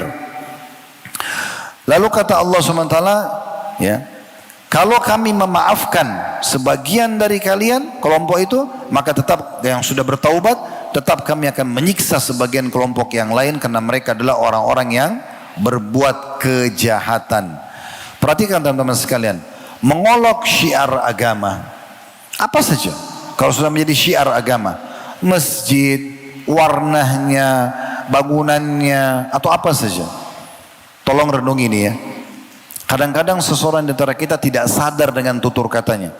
Kalau Allah menyampaikan kaki kita ke sebuah masjid, dan ternyata masjid itu kondisinya kotor, tidak terawat, kamar mandinya bau, tangkap pesan imannya. Allah sedang menginginkan Anda punya andil di masjid itu.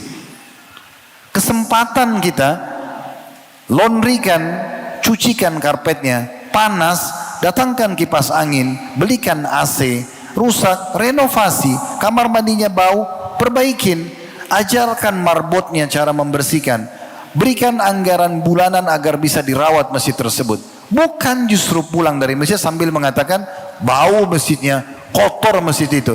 Yang Anda sedang hina rumahnya Allah. Hati-hati, jangan sembarangan ngomong. Kadang-kadang ada orang bahkan sebarkan ke orang lain, jangan sholat di sana, masjidnya kotor tuh. Yang sedang dia hina itu rumah Allah. Kalau ada tamu datang bertamu di rumah kita, walaupun rumah kita misalnya berantakan, lalu dia sebarin rumahnya si fulan itu berantakan, pasti kita nggak terima. Bagaimana dengan rumah Allah? Hati-hati teman-teman sekalian. Syiar-syiar agama, simbol-simbol agama nggak boleh diolok.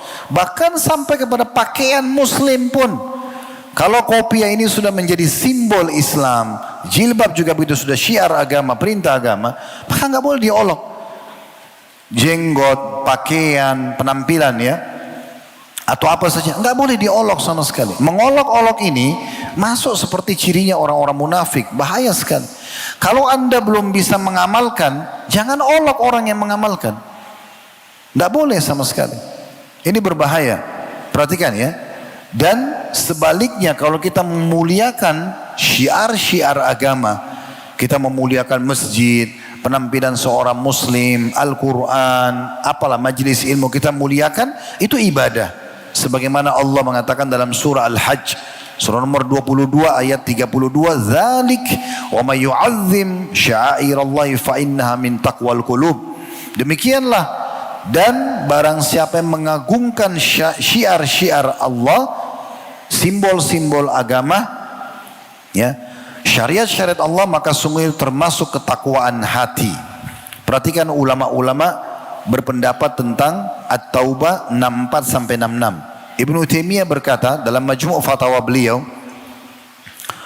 tentu juga di buku yang lain, di As-Sarim Maslul ala Syatimir Rasul, beliau mengatakan kurang lebih terjemahan ayat, dua ayat At-Taubah 64 sampai 66 tentang orang munafik yang mengolok-olok sahabat tadi, ya, karena penampilan mereka, lalu mengolok-olok tentang keadaan mereka, perangai mereka, merupakan nas itu naskah, nas yang jelas dan tegas bahwa orang yang memperolok Allah, ayat-ayat Allah, Rasul Allah, maka hukumnya kafir. Ini perkataan ulama, bukan perkataan saya. Fakhruddin Ar-Razi, dikenal dengan Ar-Razi rahimahumullah semuanya, dinukil dalam kitab Mafatihul Ghaib di jilid 11 halaman 124, berkata sungguhnya memperolok agama ini pada saat menjelaskan At-Taubah 64 66 ya, ulama tanggapi ini. Sesungguhnya memperolok agama Allah dalam bentuk apapun. Apapun itu kata Ar-Razi, hukumnya kufur. Sebab olok-olok menunjukkan penghinaan, sedangkan iman dibangun di atas pengagungan terhadap Allah. Mustahil penghinaan dan pengagungan berkumpul dalam satu hati. Saya ulangi lagi, ini perkataan luar biasa dari Ar-Razi. Sesungguhnya memperolok agama Allah dalam bentuk apapun hukumnya kufur. Sebab olok-olok menunjukkan penghinaan, sedangkan iman dibangun di atas pengagungan terhadap Allah. Mustahil penghinaan dan pengagungan berada atau berkumpul dalam satu hati. Artinya kalau orang olok nggak mungkin dia puji, kalau orang puji nggak mungkin dia olok. Ibnul Jauzi menyebutkan dalam Zadul Al-Masir fi ilmu tafsir, buku yang beliau karang sangat masyhur, jilid 1 halaman 465, bahwa menjelaskan ayat At-Taubah 64 sampai 66 ya. Ayat ini menunjukkan beratnya dan bahayanya mempermainkan agama Allah walaupun hanya bercanda. Walaupun hanya bercanda. Bercanda saja. Olok-olok orang gitu kan. Contohin cara jalannya, olok-olok pakaiannya, olok-olok perangainya. Karena memang ayat ini turun orang munafik olok-olok perangainya dan penampilannya para sahabat. Lalu beliau mengatakan, Ibnul Jauzi mengatakan dalam buku ini, para ulama menjelaskan bahwa mengucapkan kalimat kufur tidak dibedakan antara serius maupun bercanda. Walaupun bercanda ya. Selama ucapan itu mengandung penghinaan terhadap agama, terhadap Allah, agama, ayat-ayat dan Rasul Allah, maka hukumnya sangat berbahaya. Hal ini ditunjukkan oleh firman Allah dalam surah At-Taubah surah nomor 9 ayat 64 sampai 66. Ketika orang-orang munafik berdalih di ayat 65-nya sampai 66-nya, tadi 64 sampai 66, tapi ayat 65 sampai 66 kan orang munafik mengatakan, kata beliau, kami hanya bercanda dan bersenda guru aja, cuma bercanda aja kok, ya. Maka Allah mengatakan, jangan kalian minta maaf, sungguh kalian telah kafir setelah keimanan kalian. Ini menunjukkan bahwasanya bercanda saja dalam kalimat kufur sama hukumnya dengan bersungguh-sungguh. Ini perkataan Ibnul Jauzi rahimahullah. An-Nawawi, Imam Nawawi mengatakan dalam Rodatul Talibin di jilid 10 halaman 67, kurang lebih terimanya. Imam Nawawi mewakili mazhab Syafi'i. Seandainya seseorang menyebut nama Allah ketika sedang minum khamr, lagi mabuk, ya, atau lagi berzina dengan maksud melecehkan, ya, meremehkan dan melecehkan nama Allah, maka ia kafir. Contoh, maaf, ini saya contoh saja. Yang sudah menikah tahu, orang kalau mau hubungan biologis dengan istrinya misalnya, dia disunnahkan baca doa, ya. Allahumma jannibna minasyaitan wa jannib syaitani ma razaqtani. Ya Allah, selamatkan kami dari syaitan dan selamatkan syaitan dari apa yang kau karuniakan kepada kami. Kata Nabi SAW, siapa yang baca doa ini pada saat biologis dan hamil istrinya, kalau dikarunia anak, anak itu tidak akan diganggu oleh syaitan selamanya. Contoh saja, ada orang mau zina, lalu dia baca doa itu. Ini mengolok-olok agama Allah. Karena doa itu bukan untuk zina, doa itu untuk nikah. Gak boleh. Ada orang makan babi sengaja baca bismillah, dia tahu babi itu haram. Dia mau minum khamr, ngapain bawa nama Allah di situ? Contohnya, ya. Atau dia tahu masuk masjid sunnahnya kaki kanan, baca bismillah wassalatu wassalamu ala rasulillah, a'udzu billahil azim wa biwajhil karim wa sultanil karim minasyaitonir rajim, waftah li abwaab rahmatik misalnya. Minta supaya dibukakan pintu rahmat pada saat masuk masjid. Dia masuk ke diskotik, dia masuk ke tempat maksiat lalu dia baca itu misalnya. Olok-olok, ini semua tidak boleh. Ya. Orang-orang beriman itu dan berakal, kalaupun sampai dia berbuat dosa teman-teman, antara dia sama Tuhannya, dia merasa ketakutan dengan dosanya, dia khawatir Allah hukum, bukan malah membawa olok-olokan. Ini bahaya sekali. Ada orang sekarang suka buat heboh di media supaya dikenal, supaya banyak followernya, karena makin heboh maka makin banyak orang yang nonton, maka makin banyak income-nya di media, maka tanpa memikirkan masalah ini. Tadi di awal pertemuan sudah kita jelaskan, kadang-kadang satu kata, satu kalimat yang mengundang murkanya Allah bisa cukup menjerumuskan ke dalam api neraka. Maka hati-hati teman-teman sekalian. Ini perkataan Imam Nawawi rahimahullah. Saya ulangi ya, seandainya seseorang menyebut nama Allah ketika sedang minum khamr, dia bilang bismillah tapi minum khamr, atau dia berzina, dia baca doa biologis yang halal tadi dengan maksud meremehkan dan melecehkan nama Allah, maka dia kafir. Untuk apa dia baca?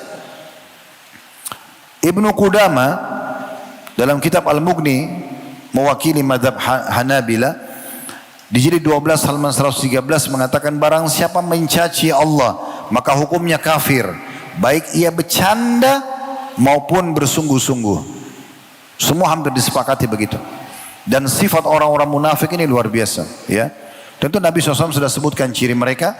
Ada 4 perkara kata Nabi SAW dalam hadis sahih, kalau ada pada seseorang 4 hal ini, pastikan dia munafik tulen. Dan siapa yang ada salah satu dari 4 ini, salah satunya berarti ada sifat kemunafikan sampai dia meninggalkannya. Berbicara berdusta, orang mukmin tidak akan dusta. Jujur walaupun pahit, selesai. Kejujuran akan mendatangkan ketenangan jiwa dan keselamatan. Yang kedua, ya, kalau dia diberikan amanah, dia berkhianat. Orang mukmin dikasih amanah tidak akan berkhianat. Ya, mau makanan itu sampai rusak dia tidak akan sentuh. Mau kendaraan itu dititipkan sampai orang yang meninggal pun dia tidak akan sentuh, dan seterusnya. Tutur kata yang dititipkan, saya cerita ya, tapi jangan cerita sama orang lain sebagai amanah, baik, tidak akan cerita. Orang munafik terbalik, tidak bisa menjaga amanah. Yang ketiga, kalau dia berjanji dia suka pungkiri. Ya, orang mukmin janji bisa-bisa tidak. Saya kalau diundang di pengajian, Ustaz tolong datang sini. Oh maaf saya nggak bisa. Saya langsung, nggak usah pakai basa-basi. Oh ya saya bisa. Kalau nggak bisa bilang nggak bisa. Ngapain kasih angan-angan kepada orang? Memang nggak bisa, nggak bisa.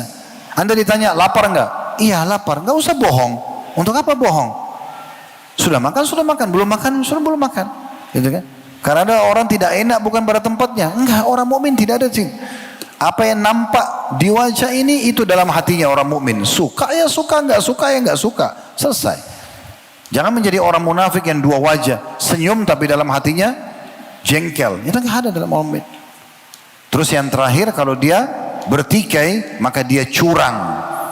Selalu curang. Selalu mendatangkan argumentasi untuk memenangkan dirinya walaupun dia salah. Ya, sertifikat palsu ini segala macam, itu ciri orang munafik. Itu ciri-ciri dalam realita kita sehari-hari yang disebutkan dalam satu hadis. Namun ada ciri-ciri yang lain, diantaranya disebutkan dalam surah At-Taubah tadi 64 sampai 66. Dan dalam surah Al-Munafikun dirincikan lebih banyak lagi. Mereka suka mencela hukum-hukum Allah, sabda-sabda Nabi SAW, simbol-simbol keislaman, kemudian pribadi dan penampilan seorang Muslim. Ya. Bukankah di masa sekarang sudah sering kita dengar, teman-teman sekalian, ada orang-orang yang mengatakan bahwasanya ayat Al-Quran sudah tidak relevan lagi, tidak sesuai dengan zaman, ya, tidak masuk akal, kan itu, tidak perlu diterapkan. Semua ini perkataan yang berbahaya sekali. Menganggap remeh seakan-akan dia lebih tahu. Orang yang mengatakan ayat Al-Quran perlu direvisi, itu sampai statement tersebar di media kita. Ini yang butuh direvisi, ini otaknya. Kira-kira teman-teman kalau mau direvisi ayat Al-Quran, siapa yang mau revisi? Perkataan siapa yang mau dimasukkan? Selama 1400 tahun umat Islam mentilawakan, menghafal dan tidak pernah berubah. Dan Allah bilang, Inna nahu nazzalna dzikra wa inna lahu lahafidun. Kami turunkan Al-Quran az-zikr, pemberi peringatan itu Al-Quran, dan kami akan menjaganya. Lalu dia bilang sudah tidak relevan, tidak cocok dan segala macam. Ini orang yang bermasalah. Ciri-ciri kemunafikan nampak sekali gitu ya. Nampak sekali. Begitu juga mereka seringkali mengolok-olok sunnah-sunnah Nabi SAW. Ya. Apapun itu tadi, misalnya pakaian muslimah, orang bercadar dikatakan seperti ninja lah, kampungan lah, ya, kearab-araban, itu cadar jilbab besar itu pakaiannya orang Arab. Siapa yang bilang? Ini pakaian muslim. Allah mengatakan dalam Al-Quran suruh menjulurkan kain dari kepala gitu kan. Memang disuruh tutup. Ini pakaian muslimah. Kenapa harus diolok-olok? Kalau anda tidak mau pakai ya pribadi aja. Ngapain olok-olok gitu kan. Ini contoh-contohnya. Begitu juga banyak sekali sekarang orang sunnah Nabi SAW. Mungkin karena celananya dianggap cingkrang. Sebenarnya karena ada hadis Nabi SAW kan. Semua yang di bawah mata kaki di api neraka.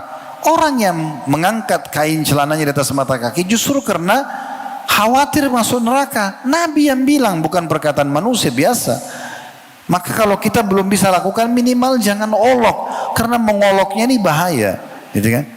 Kebanjiran lah, inilah, itulah, banyak istilah-istilah yang mereka ucapkan. Orang yang berjenggot seringkali diolok-olok dengan mencontohkan dengan lisannya, dengan tutur kata misalnya, atau dengan sikap. Pernah baca surah Al-Humazah ya? Satu ayat Al-Quran berbunyi, itu ayat tentang pengumpat. Ya, orang yang suka mengolok orang dengan lisan dan dengan contoh fisik. Allah mengatakan apa?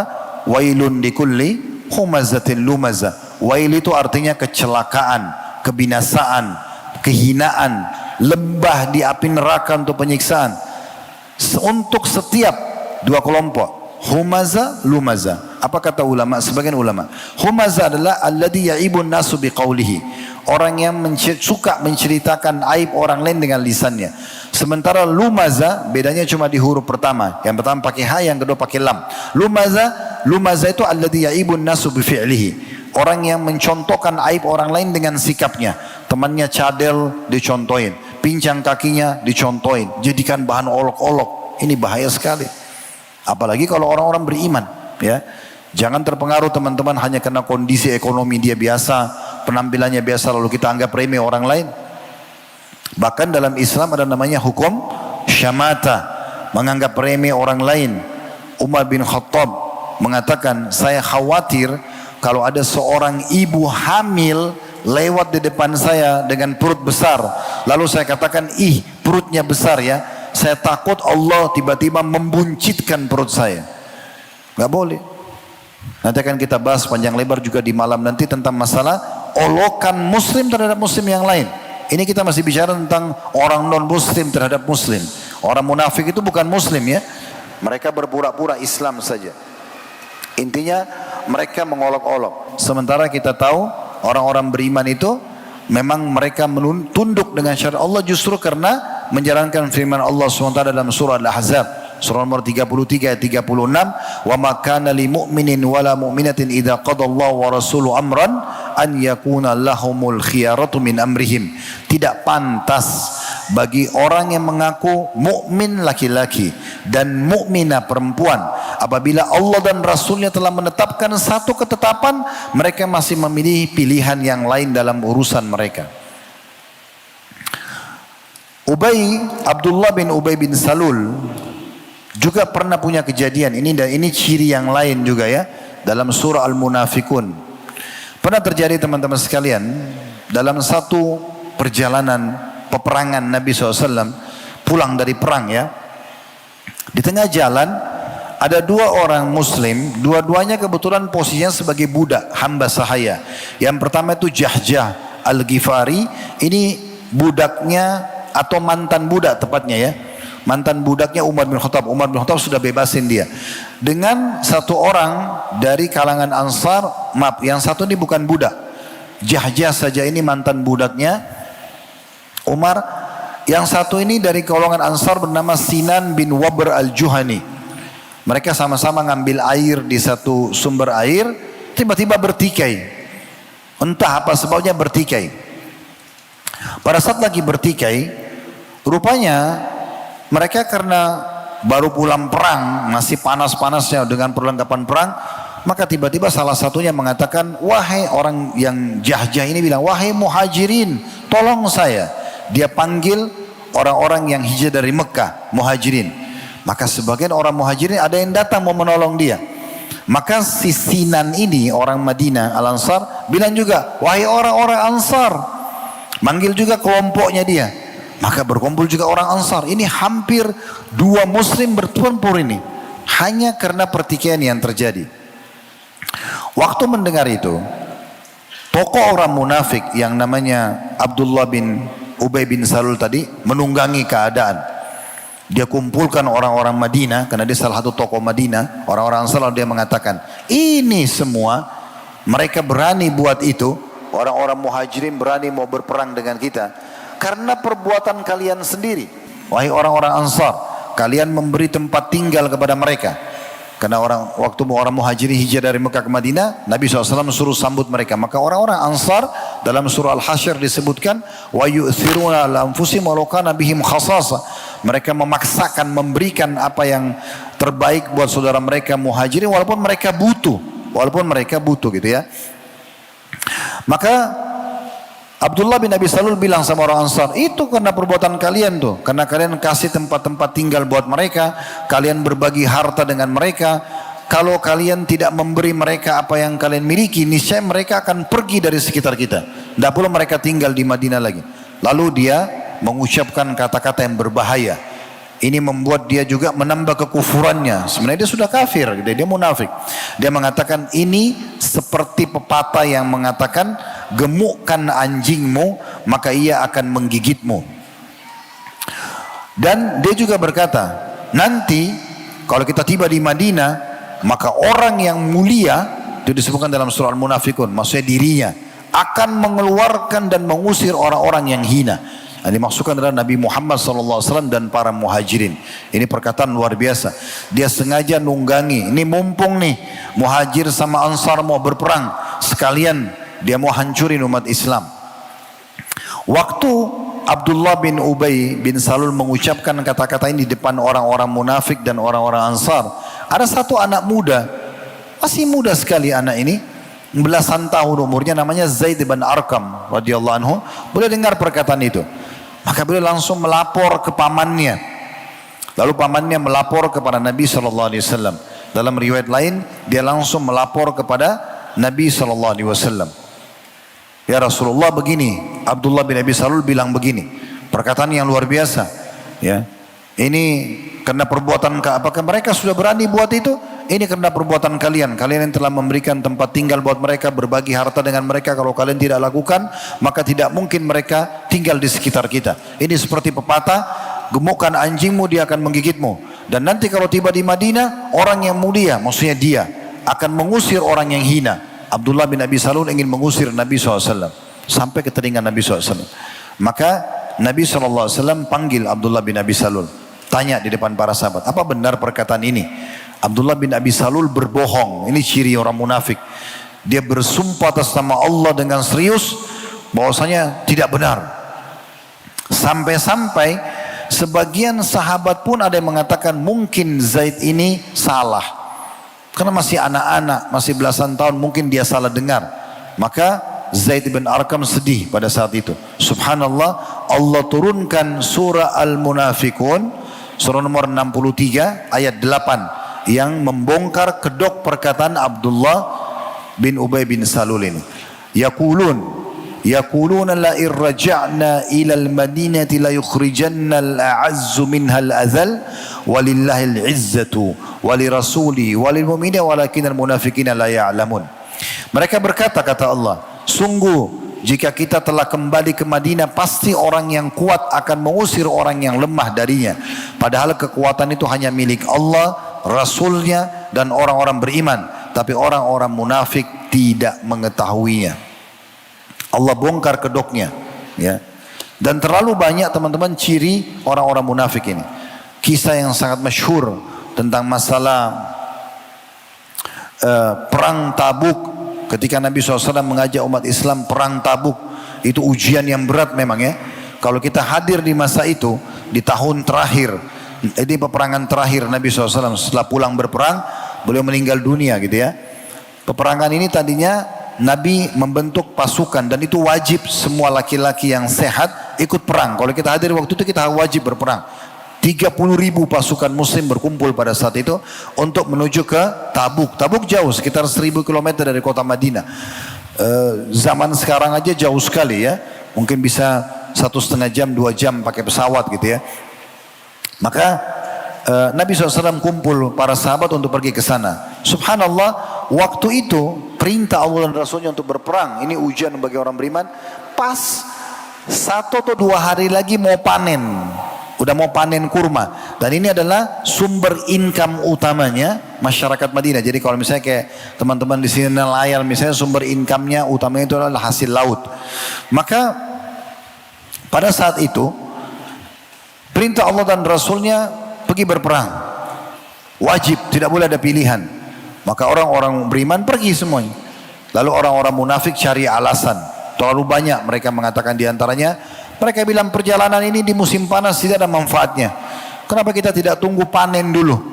Panen, habis panen baru kita pergi berperang.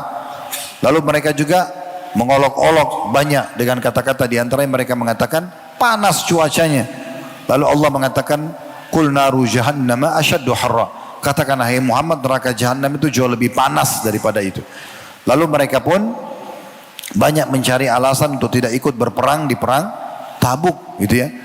Dan ada 3 orang sahabat yang tidak ikut, akhirnya dihardik selama 50 hari gitu kan. Sampai turun ayat Al-Quran surah Taubah menyebutkan dan menerima, Allah menyebutkan bahwa Allah menerima taubat 3 orang sahabat ini. Karena wajibnya pada saat itu. Subhanallah, di peperangan ada orang munafik yang sempat ikut. Lalu di tengah jalan Nabi SAW sempat kehilangan unta beliau. Ini salah satu kejadian. Cukup banyak kejadian di perang Tabuk, salah satunya itu. Nabi SAW kehilangan unta.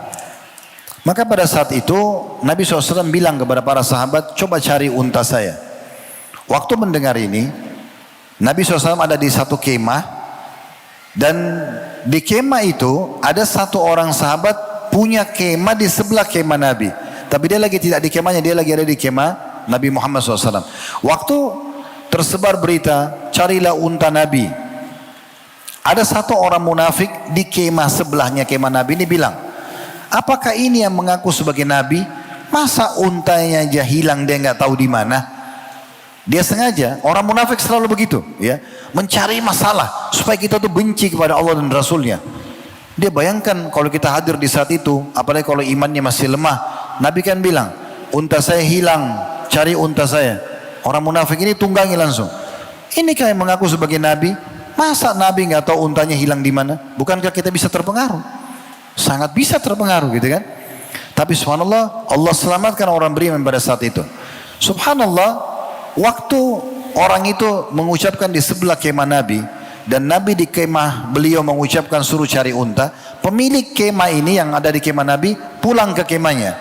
Lalu dia bilang, tadi Nabi SAW suruh cari untanya, tapi Nabi sempat bilang, kenapa ya ada orang yang mengatakan inikah yang mengaku Nabi, sementara untanya aja hilang, dia tidak tahu.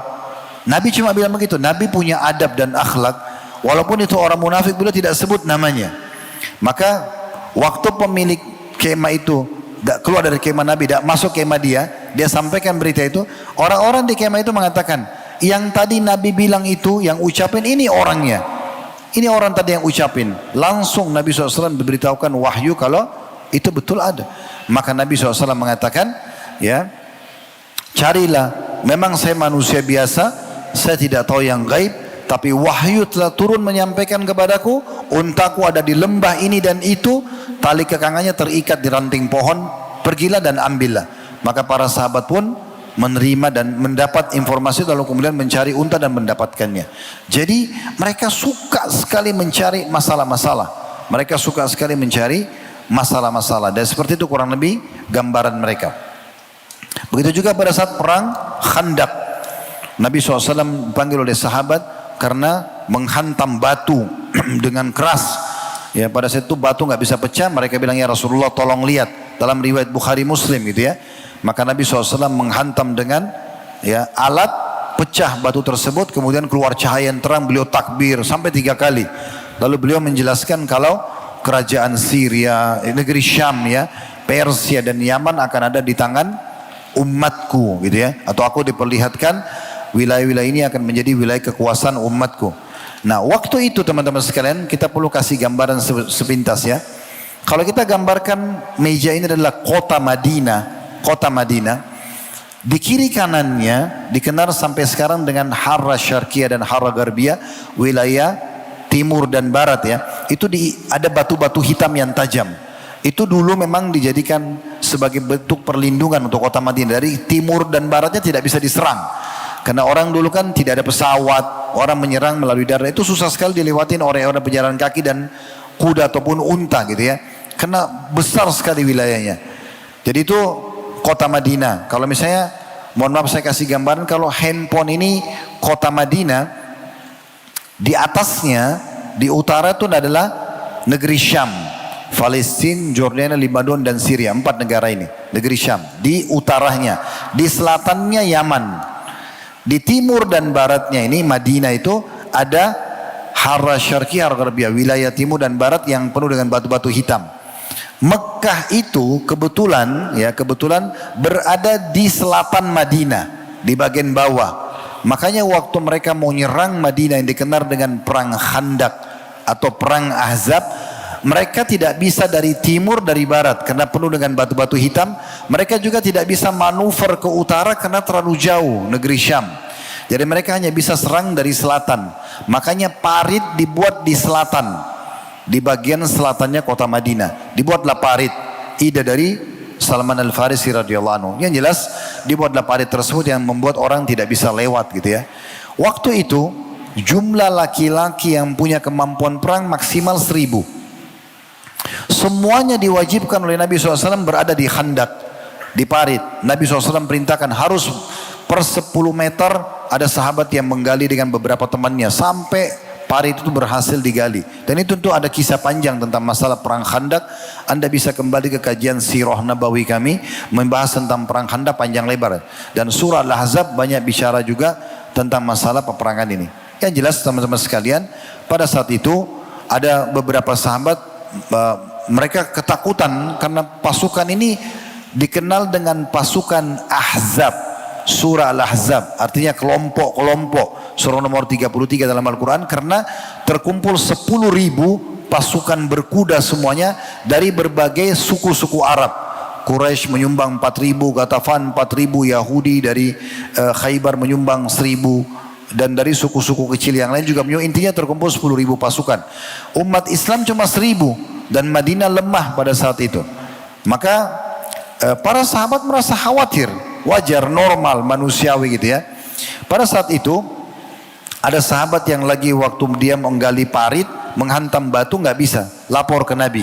Maka Nabi SAW datang, kemudian Nabi menghantam batu itu dan keluarlah cahaya sampai 3 kali, dan beliau bertakbir, beliau mengatakan, ketahuilah, kurang lebih kesimpulan hadisnya adalah nanti negeri Syam, Persia dan Yaman akan menjadi di bawah kekuasaan umatku. Apa kata orang-orang munafik? Waktu dengar itu, Nabi yang bilang, mereka bilang apa? Lihatlah orang ini, maksudnya Nabi Muhammad SAW, sungguh berlebihan sekali.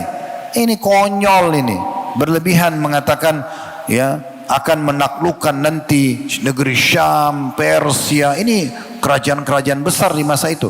Negeri Syam dikuasai Romawi, Persia kerajaan besar, dua negara adik kuasa di saat itu. Yaman pun wilayah yang berkuasa besar. Ya, ada turunan Tubba atau kerajaan Yaman gitu ya. Mereka mengatakan waktu dengar Nabi bilang nanti akan kita kuasai dan itu, mereka bilang, lihat orang ini, sungguh berlebihan sekali atau konyol. Salah seorang dari kita bahkan tidak merasa aman pergi ke tempat buang hajat, tetapi ia berbicara tentang menguasai dunia. Ya, itu Allah sebutkan di dalam Al-Quran. Ya, mereka mengatakan, ma wa'adanallahu wa rasuluhu illa gurura. Sungguhnya kami tidak dijanjikan Allah dan Rasulnya kecuali janji-janji palsu saja. Janji-janji palsu. Mereka begitu, selalu menyakiti umat Islam dengan berbagai macam kejadian. Tapi subhanallah yang terbukti betul.